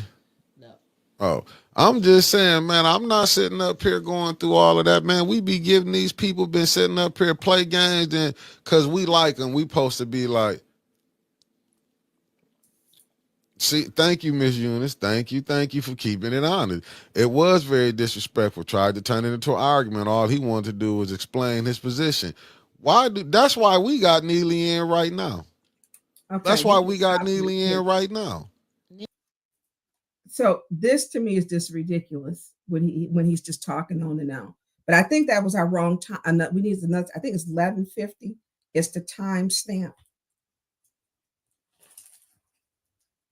Or what? No, that one is that. Okay, that was a different date. So there's another one. We're gonna go to this one, and I'll get the other one. I think February 6th is 11:50. February 6th is 11:50. Let's play that one because Mickey ain't gonna defend nobody.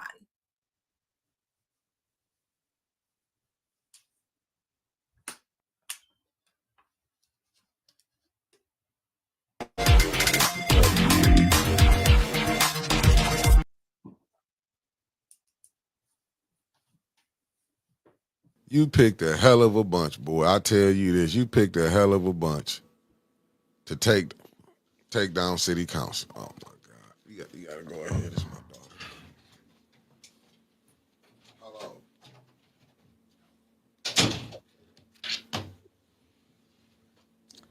I feel the total opposite. I think it's a bunch of weak ass men down at city council. That's what I think. I said it, and that's how I feel. It's only so much a person can take. I don't care who they are, who they affiliated with, where they come from, who paying them to be a distraction. You're not gonna stand there in my face and call me no bitch. Period.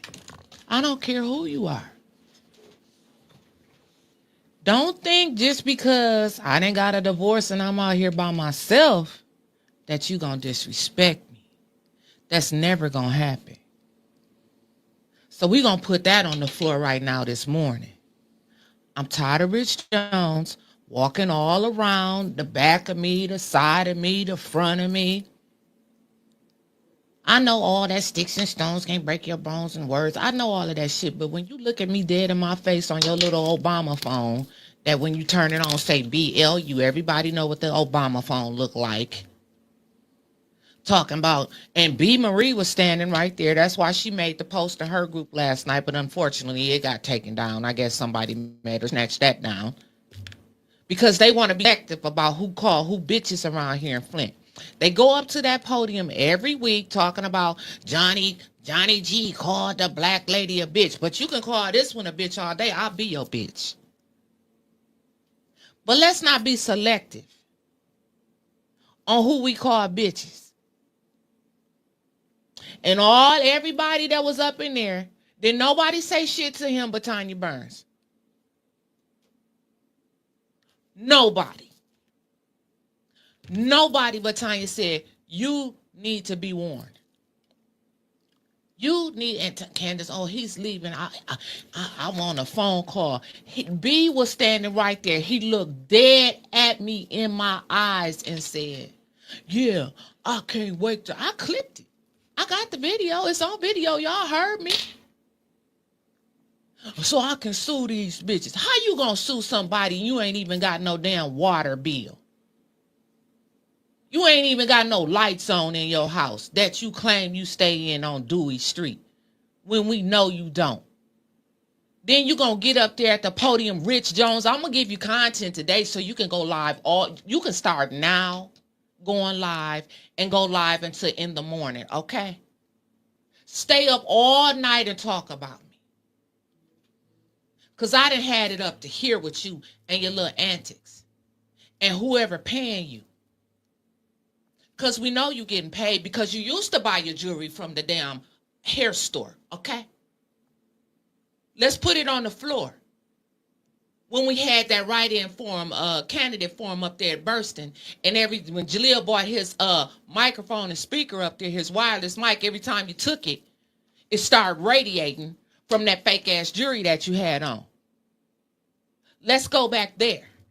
Then last night you're going to say you relocated in the 3rd Ward. But what that affidavit say that you signed down there in the clerk's office, where you stay at?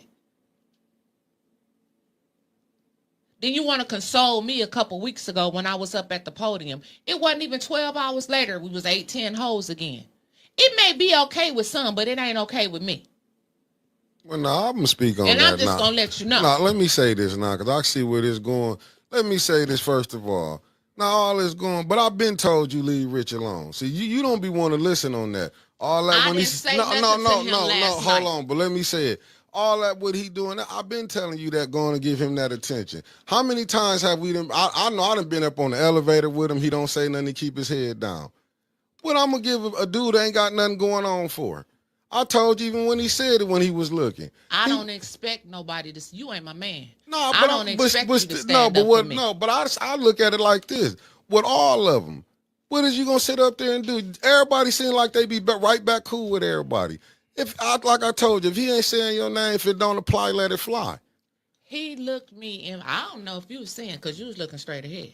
But he looked me dead. He looked me dead in my eyes. No. And he said, I can't wait to sue these bitches. No. How you gonna sue somebody? And you can't even turn your water and your lights on in your damn house. Nah, but what is really coming down Produce a water bill, Rich. But see, y'all been playing with each other for too long, and I've been telling you that. Even with Artem, I've been telling you that. You've been playing.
Thank you. So I got you, producer Jay. So I do want to say this. I don't support men calling women out their names, the curse names. You know, people may say like little jokes and whatever, not cool. And I could hear him all night long. It wasn't just that one time. It was the entire meeting. I know Kawana Mack, you said, I don't like any of this. Kawana, I don't like it either. Winter's problem is Winter's problem. It's not mine. When she stepped to that podium, I wasn't even there. Y'all know I had a whole meeting in my ward about drive-by shootings, which they called the people, because that was a priority. And she stated I was blackmailing her. Not true. The trooper detective called me. I went over there and I didn't let him go through my phone. And he said, you know what? This is unfounded. He says, the only reason why I'm supporting it, the only reason why I'm investigating it is because you are an elected official. And I was told that someone was going to be shooting at you. And what about this other person? I said, I'm not into that. That person has never been disrespectful to me at all. Always calling me ma'am, period. That's it. I'm not into none of that other stuff. So to show, I went there. and I requested it. This is the FOIA request. And when I get the report, it's unfounded. When she stepped to that podium, I did not blackmail anybody. This is sad. You know, I mean, some of this craziness. I did not blackmail anybody. And it states on here, they're going to be sending it out. And when it comes out, it should be coming. They asked for, I think it's another 10-day extension on here. Then what I will be doing is I will put that document up. I will put it up. I have not blackmailed nobody for no 5 years, 2 years. Then he says, wait a minute. He's looking through my phone. He says, oh, she wished you happy birthday. Yep, sure did. And so when we talk about this, never blackmailed her. You know, whatever you're doing with your data, be careful who you send it to. That's not a Tanya Burns problem or issue. That is not my issue. So when the report comes, I will put it up.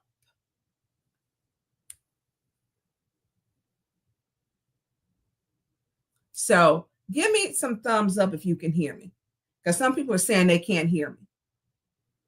So give me some likes or thumbs up if you can hear me. Producer Jay, do you have me muted? I never muted you. You muted yourself. Okay. Oh, I see some thumbs up. Okay. All right. Thanks. So be careful who you are when you're trying to get your information out. And I would caution Commissioner Lloyd as he's trying to do something now for the seniors. Be careful who you're using is your tool to get it out. Be careful. So I was not October the 27th. I just was not there, you know, and he stated I was there. I was not there. I mean, November 5th, but can you put up, I sent you the other one in the timestamp at 1:50, you know, it's just some of the stuff that's just crazy. I mean, y'all saw the YouTube when it started. We saw when the election is, and he's sitting on there saying over and over and over, because yes, I did go back and watch it. And yes, I'm giving you content and giving you airtime, because sometimes you got to take it to it, because I'm done with it after this. When I decided to leave, and then we it was okay. Then we started speaking, and y'all went into this crazy stuff. You know, stop the nonsense. Just, it needs to stop. You know, nothing is being benefited from this. Yes, Producer Jay. Is that 1 hour and 50 minutes? Yes, 1 hour and 50 minutes. Well, yes, that's what I just played a few minutes ago. Okay, then we didn't get to the one part for that one. Then I don't know what happened. I think when that came up at, because it should come right after that. Because I went, but that's why I muted myself. Well, let me try it here then, I guess. Yeah, let me, because he's sitting up saying that I was there. Your girl wasn't there. I simply was not there. You know, I was not there, and I couldn't be there. And he said, oh, y'all, I was sitting up in there looking, and she's sitting up just not calling off, you know, the commissioner's name. And you know, I just couldn't believe it. The games people play, and yeah, I'm like, is he telling this lie for real? You know, what really will it take for the corruption to change? You hear all of these people come and tell you everything that they gonna do up under the sun as long as you vote them in, and then nothing happens. See this right here, and this coming from Miss Unit. If you say anything against their opinions during their broadcast, you will be blocked. So most of us stay quiet. I know you can't go over there and do a lot of that. I get it. That's what I'm saying. This is when you looking at, that's why I say, I was telling Snow, hey man, come on down there with your camera. This is why we all have to be down there. This is when I was saying last week with the council people, y'all be want to go to M. You say M Live ain't this and that, but go to the. I said don't come to us because we been into it with y'all. Not all, but enough of y'all. Y'all can go to the other podcasters that's there, but you know who they gonna run to? Who they think that water is ice at? I see every time M Live or them set that camera, but I done seen every council person run over there. You know how many times I seen them come to the Independent when we was cool with them.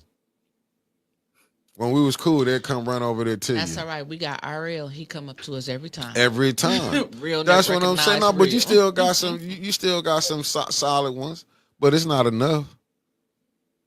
That's what I'm telling you.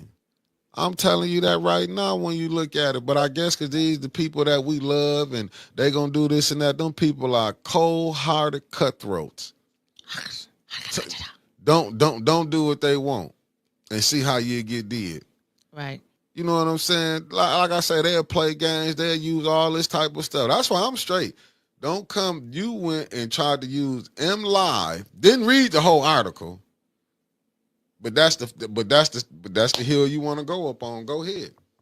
But that's the Democratic Party. Yeah, because the Republican Party, they don't like you. They kick you out of That's- meetings like Judy That's did not to it. I don't know use why yours isn't playing. Miss Glass. So let's take that down because I can play it on my phone because I was not sitting nowhere with him. So we need some fresh blood up in here. Thank you, Mark Henry. Thank you. I mean, what Mark said. People telling the truth. I keep telling y'all, people love because they love people. And Mark Hutchinson, you got to look at. Then you hear last night somebody say it's hard when you get somebody in who's gonna fight like hell to get them out. Mark Henry said, I thought the way Mr. Lloyd was spoken to on the other podcast was deplorable. I saw how Pastor Thompson was respected, yet Mr. Lloyd, who's also a minister, was disrespected. Speaks volumes. But don't nobody want to tell the truth on that. Don't nobody want to tell the truth. It's crazy that we have to go through, like you get other people. Like, that's crazy. Just call a spade a spade. Let's quit acting like everything was going to be sweet. Like, I don't care. I know the game that was behind. That's why I care. I can give you a reference point. Go back to last November and go see what it was when me and this individual was calling out to who won the races in November. You'll see it was a Saturday podcast. That's still up. I think it's a shame that, like, we pick Well, and choose. yeah, y'all go back and watch. Go back and watch, and if y'all find that, let me know. Because you saw my date that I started. You saw my date. So sometimes you have to stop to correct people because people believe these lies. I was not there in November. I was not sitting there and refused to call off Commissioner Lloyd's name. It didn't happen. It simply didn't happen. I was not there. And that was a lie. That was a lie.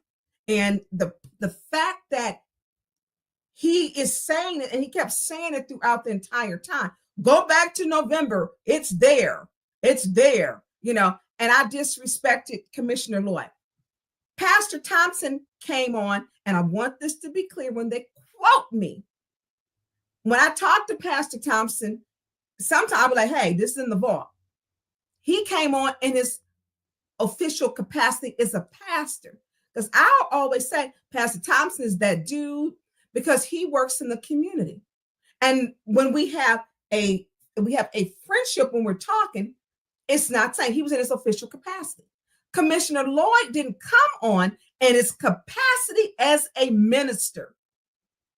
He was in the comments all on Facebook. I wasn't in his comments. I was not in his comments. He was in mine. Then when he came on, he was in the comments. I invited, to come on. He got to come on and say. And when we ended, we were laughing and talking about hot water cornbread, and it was fine.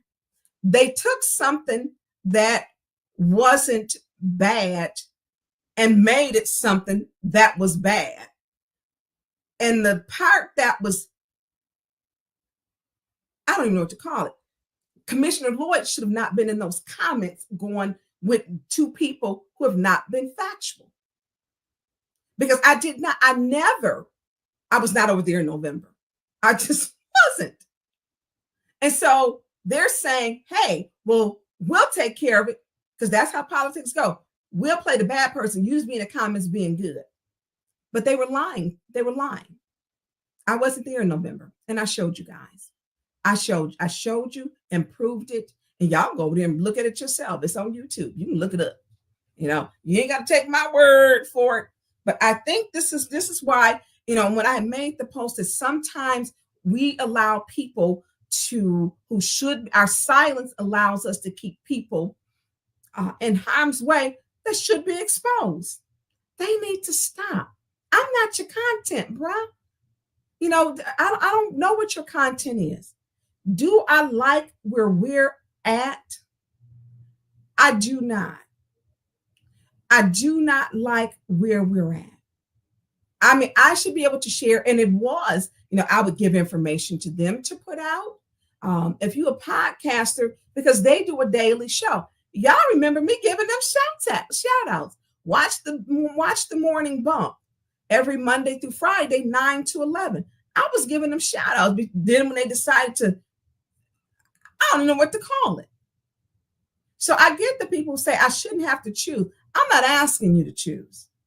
I am not asking anybody to choose.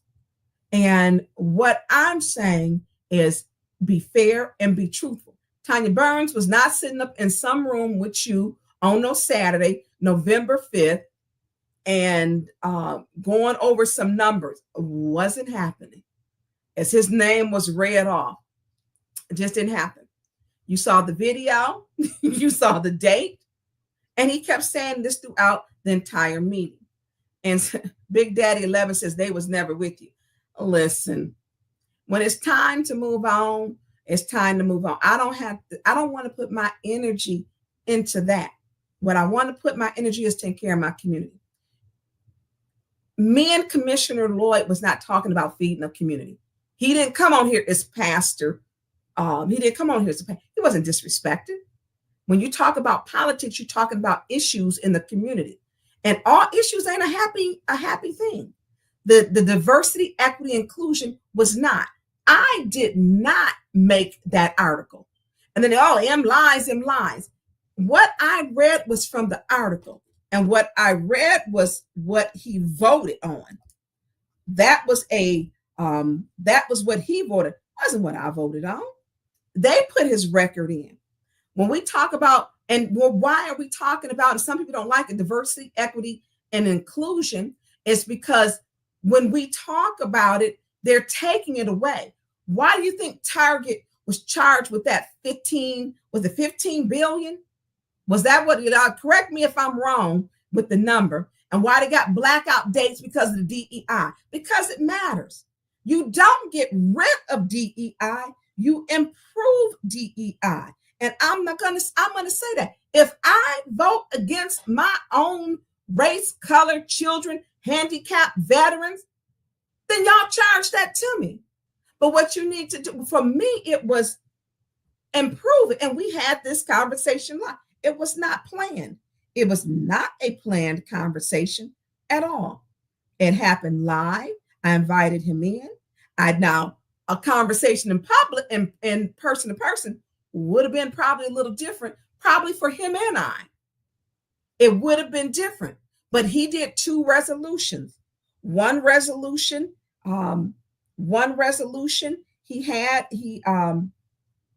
he voted with well, I don't want to mistake the quote until I get it up, because I don't want to put it up wrong and I don't have it handy. But I had put it up last week. Oh, here it go. No, it ain't. When he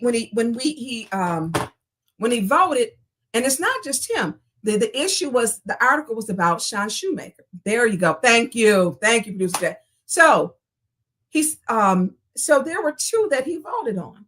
It says these are who voted. He voted on two. Commissioner Delrico Lloyd, Democrat Flint, Martin Cousineau, Thetford, Brian Flelling, Davison, voted for Shoemaker's version of the resolution, as well as the original version, which was written by Commissioner Dale Wayhill, Flint Township. Where is the lie at in that? That was the truth. This was the vote.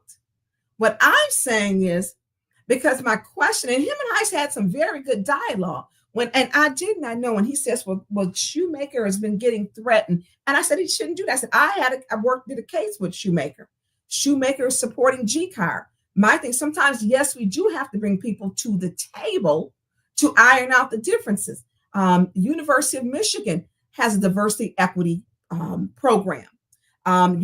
Michigan State University has diversity, equity, inclusion, and belonging. So they have a DEIB. So they went a step further, a DEIB, belonging. And so when we look at how do we include the people in our community, he said he's a conservative man. He is. I went to the Republican thing. Gladys invited me. I went. I have Republican friends actually. But what I've never had to do in 30 years is not be able to say, and I'm a Black woman unapologetically. And I worked with Republican white men in my industry that I did for almost 3 decades. And so I'm not going to apologize for it. I'm not going to just say it's okay. What I like to have seen, he sent a letter over to City Council about October 14th. He did a letter and they put it on the news. I believe they put it on the news. He sent a letter. Okay, me and him had a private conversation. I felt that that's not what he should have did, but he did it. He did. He has the choice to do that. Me and him had a personal conversation. We talked about that on the show. What I like to have seen with the diversity, equity, and inclusion is say, how can I make this better? How can we take from some of the colleges and programs? Because what we got blackout days, we got lists where they're saying, oh, don't buy a John Deere, don't go to Target, you have all these places because diversity, equity, inclusion, it matters to people. And affirmative action matters. And you have people say, oh, well, it wasn't what it was supposed to be. Then do the work to help change it. But there are people who are fighting for it. It helps children, disabled people, white women. Yes, it wasn't just for us. Then we have to start getting people who, if we want something just for Black people, we have to start putting that agenda forward. And that starts at the top and goes all the way down. So you got to do that at the local level, the county level, the state level, and the federal level. It has to be done at every level. Every level. So if he can send a letter to the council, why can't I question him on diversity, equity, and inclusion?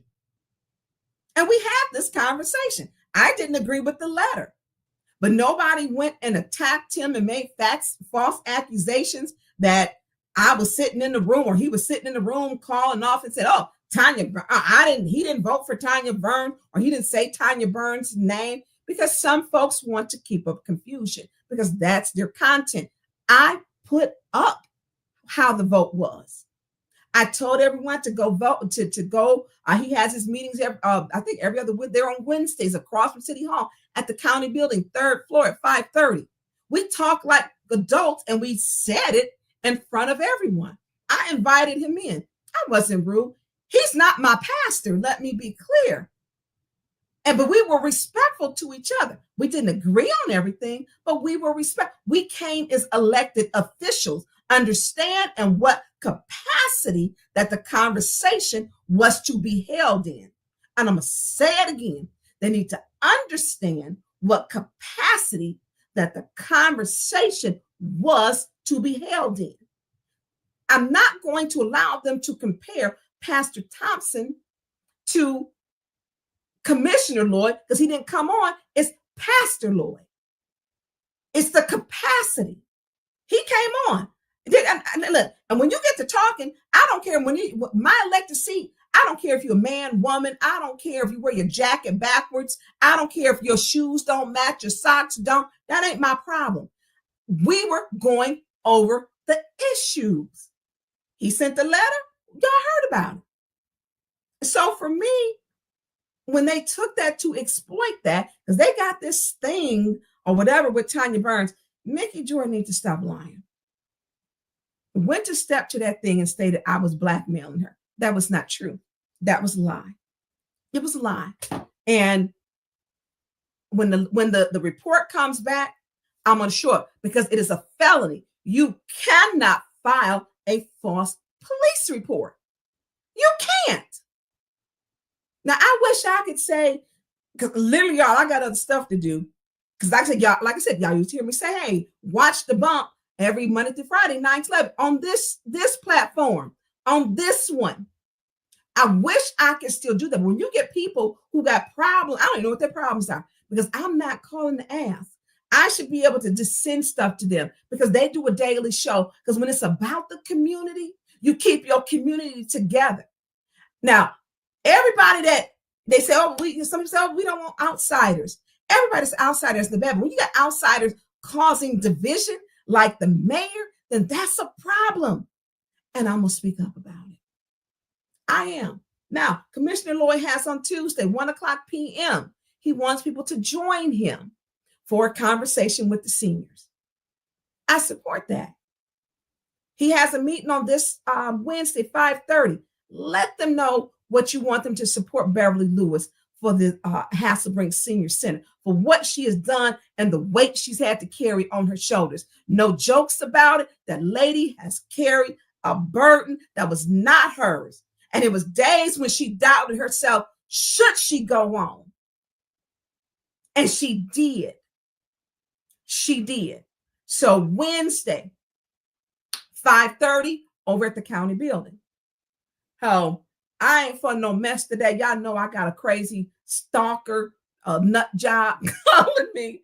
And so I wanted to clear that part up.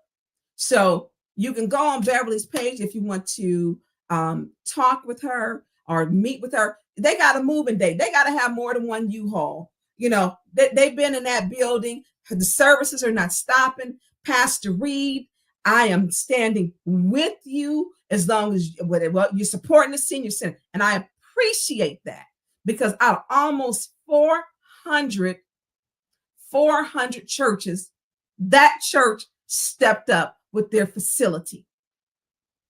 They stepped up. They stepped up. So instead of dividing the community, do something to bring it together. And when I show indifference, when it came to the individual talking crazy to her, I defended her because he had no business doing it. Y'all saw the video. I showed y'all, I put up the documents. And so I don't want nobody to think you got to choose me and them. Choose them all. But what I'm going to do is be here for everybody. I'm going to be here for them even when they may not be here for me. I was there for her when she had even accused me of something that wasn't true. And I still stood up for her because he was wrong. He was wrong. I still stood up for her when he was wrong because nobody was standing up for her. I'm not the only one hearing this. When she got a man sitting right next to her and he ain't hearing. No. So I'm going to say this. Listen, I'm done with this. I hope that those folks can come together, focus on what happened this week. Beverly Biggs had a big win. I mean, look, maybe I'm speaking that into the future. I don't know, y'all. Listen, Beverly Lewis has got a big win. So VIP, he said no. So they're talking about no volume. I want everyone we got to come together. Hasselbring found a new place. Our seniors will still have a place to get a hot meal daily, to get the something fresh. I'm going to say the name. Their exercise, their socialization. If you can't play dominoes, don't come up in Hasselbring Center. I'm just telling y'all, because they gangsters with the dominoes. They gangsters with it. They've got computer classes, billiards, all kind of yoga, exercise. So I want to make sure support her because she's going to need it. There are many people supporting her from behind, but sometimes we may need people to support you and us in front. Support in front. Because when she getting beat down, she might need to grab your hand. She may need you to walk with her. She may need you to say, you take a break. I got you while we on this fight together. In front. Leaders lead by being in front. You don't see the pastor preaching from the back of the church. The pulpit is in the front. You got to lead from the front, not the back. And we got to stop letting this mayor divide this community. It's got to stop. It's got to stop. It has to. And so I thought, well, this might be one of the shorter shows. So I want to, if you pray, because I don't pray with everybody, but if you pray for them, uphold them, support and ask the commissioners this Wednesday to speak at 5:30 at the county building, 3rd floor, and support Commissioner Delrico Lloyd in his meeting on Tuesday at 1:00 p.m. at Hasselbring. So, Producer Jay, listen, if y'all can donate to my producer, because my producer is doing this on a Sunday night, we had a lot of things change, a lot of things that change. Producer Jay. Look, did my producer? Yes, I'm sorry. No, you good. Are we good? Yes. I don't know. Should we do call in? Or you got time? Not today. Okay. Listen, I want to tell each and every one of you, thank you. And thank you who all, Christopher Sims says, I donated. Did you? Listen, I appreciate each and every one of you for what you have done and your support and your time. Y'all don't get what we go through. Y'all saw it. I'm trying to look. If you stand behind them, it's a problem. If you stand in front, it's a problem. If you speak up for yourself, it's a problem. Some people just stop the nonsense. I'm gonna do what I'm gonna do. But each time I lay my head down at night, I know that I was right with God, and that's all that matters. That's all that matters. So continue to support Hasselbring and support St. Mark prayerfully tomorrow, because we know that was it 325,000, went into that 7th ward, and those were things that were needed. Hopefully, Councilwoman Mushat, Councilwoman Lewis, Councilwoman El Alamin, and Councilwoman Judy Priestley will support this. Will support it. That they will support this to say, you know what, food is high. Programs are being shut down. We have the money. We need to do it. We need to take care of our community. That's what real elected officials, legislators do. That's what they do. And all it takes is a vote. All it takes is a vote. Just a vote. We need 5 votes. I hope when we have the will, or we have the money and they don't have the will, then that is the problem. We have the money, but they don't have the will. But the community, what they say, you're stronger together. You're stronger together. So I do want to say this, Producer Jay, put up if you can donate to Cash App $ Producer J 1987. Producer J 1987. I will not be voting tomorrow, so don't y'all be surprised. I will be voting to abstain, because like I said, we got the 5th vote already. I will be voting to abstain. Leave that up, Producer J. So please kindly donate to Cash App $ Producer J 1987, because one thing it takes is for all of us to come together, to stand together. And sometimes we're going to have to stand in the eye of adversity to move forward. But what I'm going to do is put up the truth with the receipts, and then I know everybody on here is intelligent enough to figure it out. Make your own decisions. And that is what it's about. So if you can please kindly donate to Cash App $ Producer J 1987, because I can't bring you these things. And I had to be quiet, y'all, for a long time about the Plan B. I couldn't talk. I was held to silence. Y'all, keeping a secret. I couldn't even tell my besties. My besties were not even told. I didn't tell my mama. Okay. I didn't tell my mama. I didn't tell Stephanie. I didn't tell Kara. I didn't tell JWC, Jerry Winfrey Carr. I ain't tell nobody. I was mum's the word. I didn't say anything, because it was, I'm like, when she's searching around and looking in the process and praying that God cleared a way to make sure that it can happen. And it happened. So Friday, she went out looking for a place. She had already did that. She was signing that contract on Friday. That's what she was doing. Like I said, I didn't even tell my mama. And then my mama watching, look, I ain't tell nobody, because I didn't want it to, I know how Mayor Neely moves. And I didn't want her to lose what she needed. And keep that up, Producer Jay. And so I had to be quiet and sit on it and not say anything, because I didn't want to spoil. It's like I call it the vault. The vault was tight and air sealed. I said nothing. And she prepared. She did her walkthroughs. She prepared, and she looked at, well, I may have to make some modifications later, but we can get in and get started. Now, she did have 2 other offers. This one was the best one because they had reached out to me. And those I won't speak of, but she decided to not take those, that this was a better fit. So although her plan A didn't work out, she hoped for the best, but planned for what would have been the worst. And the worst is great. It's really good. It's really good. And so, you know what? Deacon Dumas, did he really just, we're going to let this slide. The truth shall make you free. The truth, remember, he said, truth crushed to the ground will rise again. Reverend Dr. Martin Luther King. I thought you was advertising your show because that's what you did. Anyways, and you did have the hottest show on AM this Friday. You did. It was informative with you and Arthur Woodson.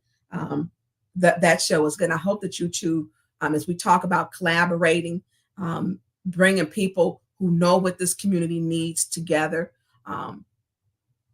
working together for the community. And I think that that's what we need to do. The show was good. And it was informational, that money comes into this community and it don't hit us, y'all. It stay out in them suburbs and they doing well. We struggling and our money don't even hit us. It don't hit. And that's where we have to have people who are elected, that when the money comes, it hits those that need it the most, the intended target. That is why I do this. I ain't making no $1 million. So my little council pay, I need my coins. I didn't have to fight so many battles. Y'all don't even understand. Keep that up, Producer Jack. That asking God to cover me and standing on my faith, not to wither, to turn away. And I didn't. I'm getting that email today. Yes, your girl need her coins because look, I just bought $1,400 worth of tires. Okay. Listen, tires are not cheap. And I had to get alignment. So I need my coins, my dollars, my pennies. I need them all because I work hard for my community. My community, what we make is not enough to really like live on. This takes up so much. I've shared with people that my mom has got some illness. It's hard watching her with having 4 strokes. It's difficult.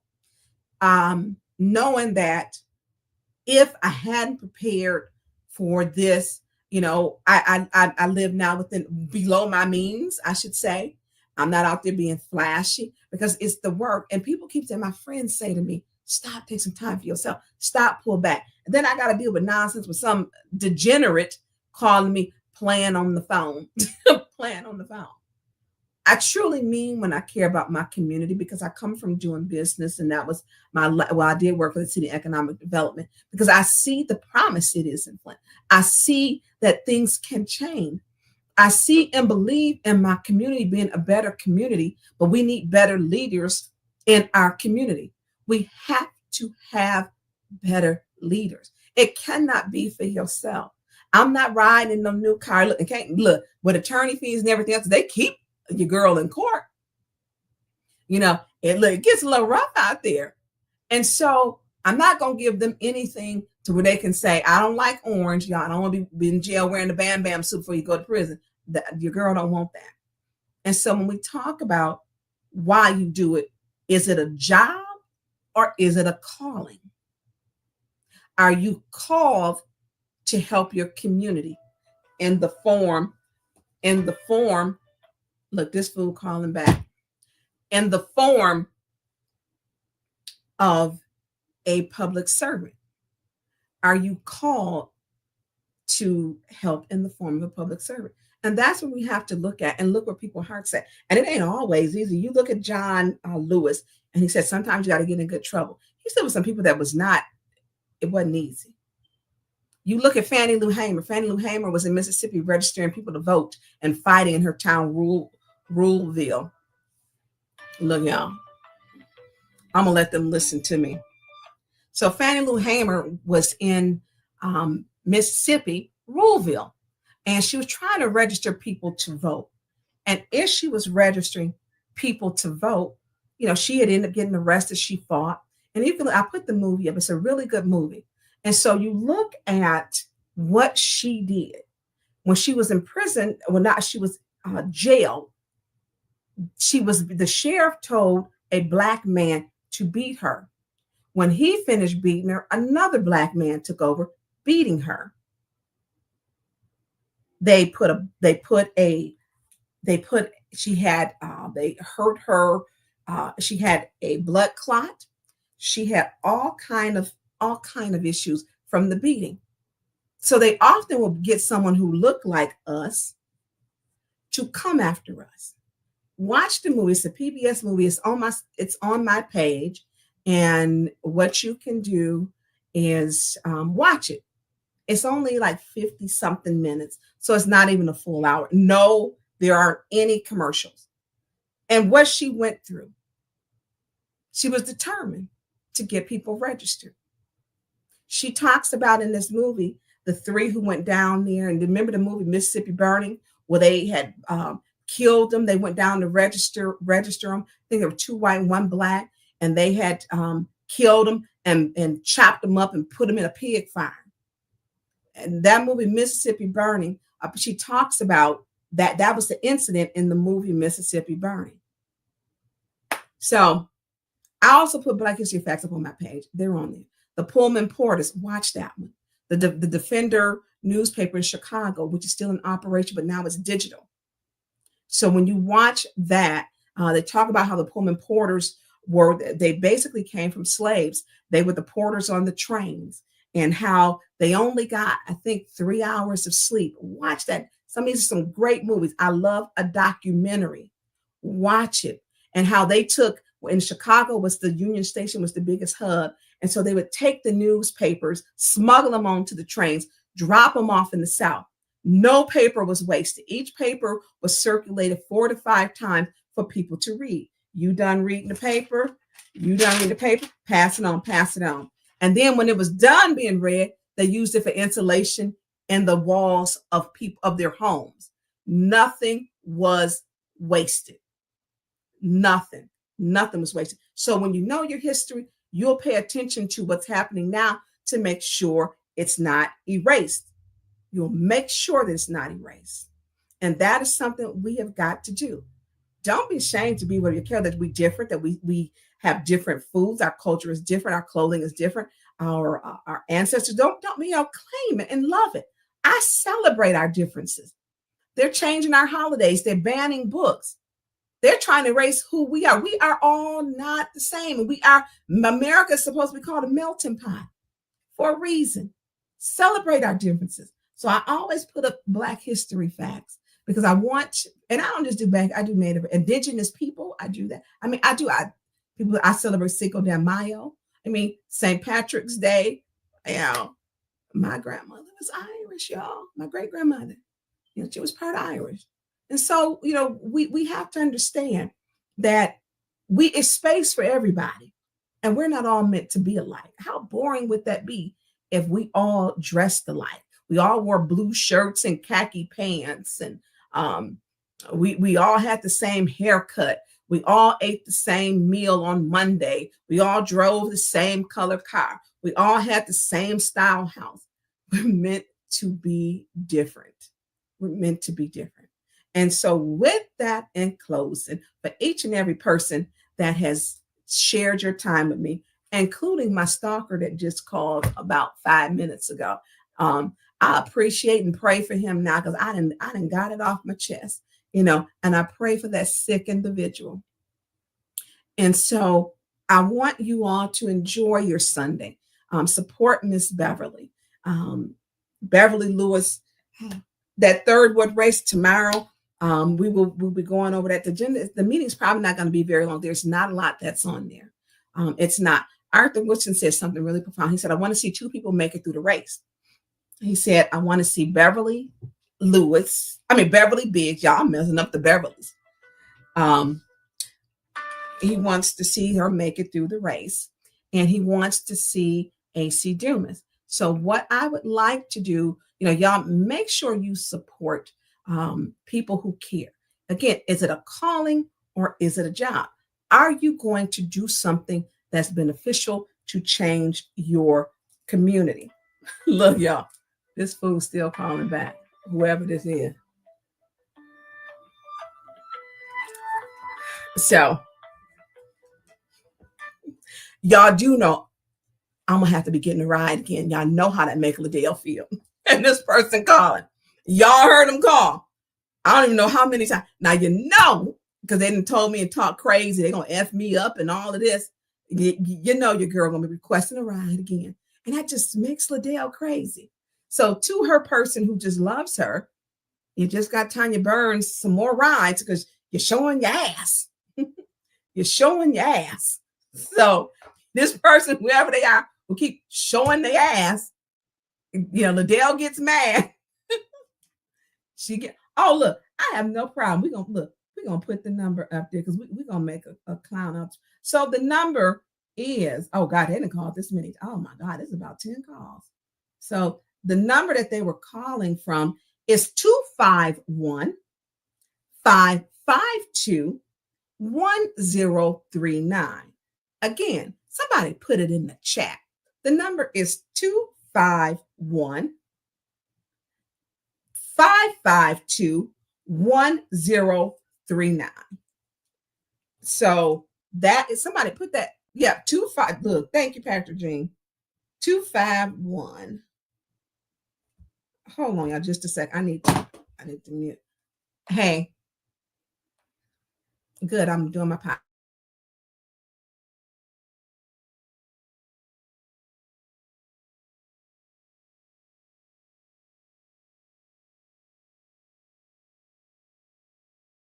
So that number again, for whoever this genius, this person is. So Liddell gonna be mad. They call and saying how they like Liddell, and Liddell is so important to them, you know. So y'all get that person a call.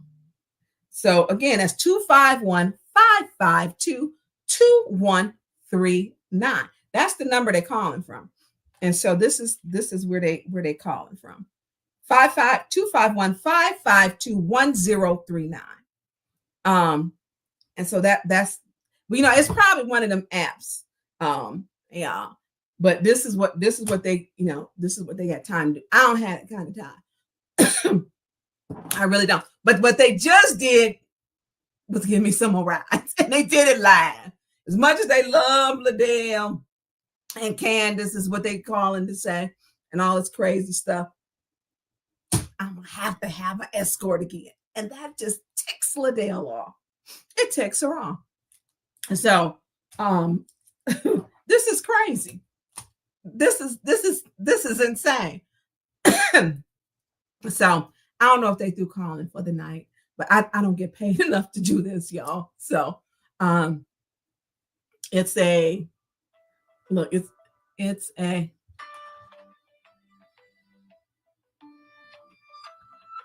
well, I'm gonna let them talk. Obviously, you know, you see me on what is that you need?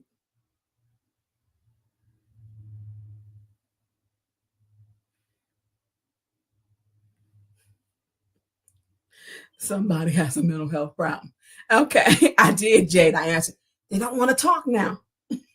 They don't want to talk. Oh, well, I will play this for y'all. Yeah, I'm gonna play this. Hold on, and then we're gonna get off because I didn't know that they had left the message. I did not know that the person had left a message at all, and they were brazen enough to leave a message.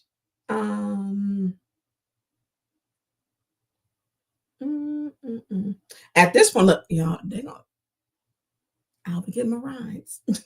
So I appreciate, look, the gas go up because I won't be using mine at all. And I'm gonna play this for y'all. So Tanya Burns, I am so sick of you, Beverly, Big Uncle Daddy, and Jerry Winslow Carter with her crooked teeth, ugly motherfucking head. I wish I would leave this Dr. Liddell Lewis the fuck alone. Y'all three fat bitches need to get a motherfucking life. Dr. Lewis is not going to motherfucking harm. It's not going on motherfucking where. And bitch Carrie Dessa gonna get that motherfucker seat. So you tell that big bitch Beverly to sit her fat ass down. Hold on. There's a part. I needed to probably tap the screen. I'm sorry, y'all. So we got to listen to the person one more time. Tanya Burns, I am so sick of you, Beverly, big funky fat ass, and Jerry Winslow Carter with her crooked teeth, ugly motherfucking head. I wish I would leave Miss Dr. Liddell Lewis the fuck alone. Y'all three fat bitches need to get a motherfucking life. Dr. Lewis is not going to motherfucking home. It's not going on motherfucking well. And bitch Carrie Dessa gonna get that motherfucker seat. So you tell that big bitch Beverly to see her fat ass down somewhere. And then Tanya Burns, I'm sick of you, bitch. I'm sick of your Clado face ass. Sit the fuck down, bitch, because I'm sick of you, hoe. Quit the dying hating you, bitch. So listen, the first call when I called, it was not the Jesus in me. I did not channel my mama's side. They got my daddy's side, and they hung up on me yesterday. They hung up on me. So this is the stuff. Hey, look, they don't want to pay us. I gotta fight other podcasters who lie on me, and I got nut jobs calling in on me. And look, I'm gonna need a seat because I'm not gonna allow you to threaten my life. I'm not allowing you to do that. Hardest call you got to do that I've had to do was call my parents and tell them, because this isn't the first time, and then to tell my children next. And that is the sequence that it has been done in. And so this is what it is. Now I'm gonna tell you, call yesterday, he did not get called a child of God. I didn't know. Councilman Mays would say they go to Michelle Obama said, when they go low, you go high. Councilman Mays say, they go low, I go lower. And I said, my thing is, if you go low, I'm going to hell on you. I went to hell on them yesterday because you're not going to call me. And I'm not the one.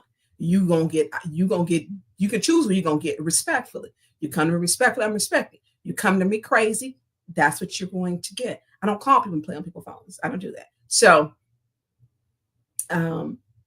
that's what that is. So I will clearly now have already requested for my ride from Chief Green, because look, I got somebody else threatening my life. He thought, oh, you gonna fuck me? Oh, excuse me, you gonna F me up, get your AB. Oh, come on, stop all of that. And then you leaving messages, then you're calling. I'm online. Well, I will be needing my ride. Yeah, play stupid games, win stupid prizes. Absolutely. And I didn't even see how many phone calls today, because this has just been ridiculous. Now, they love Liddell. Liddell's going to be mad that I'm getting a ride, because y'all, she was down there one time, like taking pictures. She's getting a ride. And what did Chief Green say? How long is it going to be? You expect a ride until you solve the case. No one has been, warrants have been issued from October the 14th. Not one single warrant, not one person has been arrested. And we're still going through this. Not one person has been arrested from the conspiracy to incite a riot from October 14th. October 14th. There has not been anyone arrested. And I'm getting calls now. So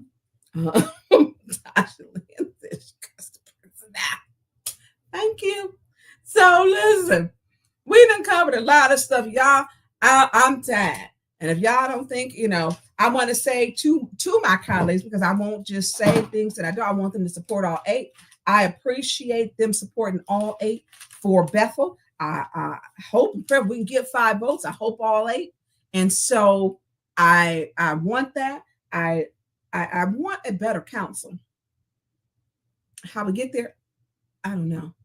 But this foolery with this nut job, literally nut job, calling. Spend your time. Look, go play in traffic. And I mean now, when that person needs to go play in traffic. So, Producer Jay. What's up? I appreciate you tonight. You fat sissy bitch. You fat sissy bitch. That's all you are, a fat sissy bitch. Oh, producer Jay, you don't know the Show your face. Show your face. Show your face. You scared? We'll drop the Producer link. Jay, mute your phone. You cussing them out. Oh, I'm sorry. Listen. Woo! Y'all look to the folks out there. Thank y'all. And I'm not laughing because y'all, I'm gonna tell you this week, they took our pay. I got a nut job calling me. Hasselbring in court on Thursday. It's too much. And then you have to encourage other people and pull it out of yourself to encourage them. And then deal with people when you trying to stay encouraged and to encourage somebody else. You got people trying to bring you down and lying on you. The time I spend talking to people and I don't care where you calling from in my work. I got people calling and say, how do I get into politics or into government? You know, and just talking. I get them from all over. I take the calls because people want to know. But what I won't do is stop. I'm not made that weak. That is not of my ancestors.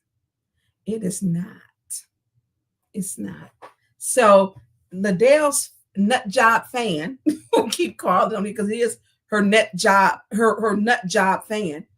I'm gonna need a ride because they've been threatening my life. Keep threatening my life.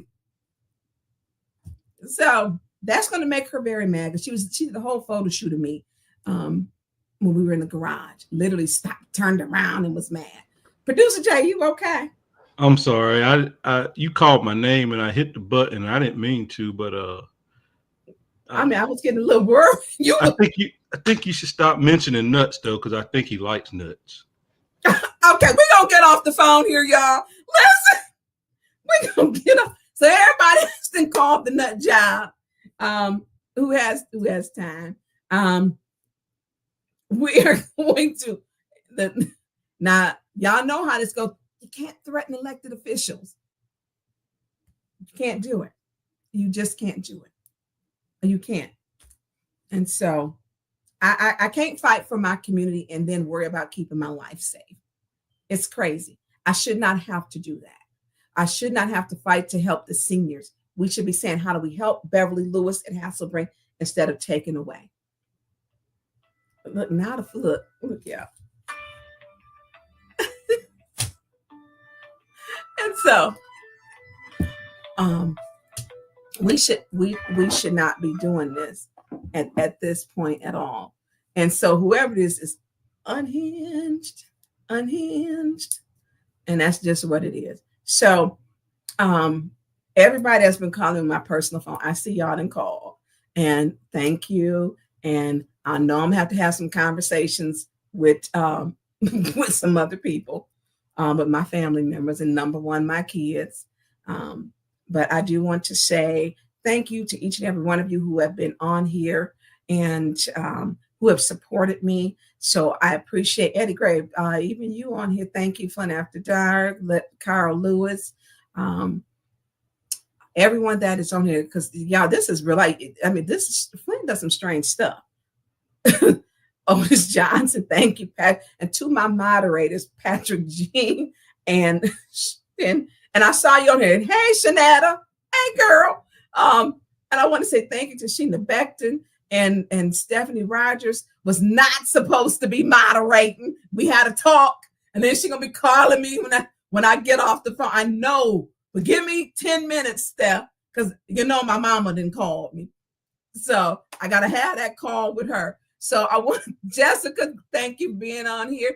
Thank you to each and every one of you. If I did not call your name because I can't keep up with the chat, M. Cursory, Julian 724.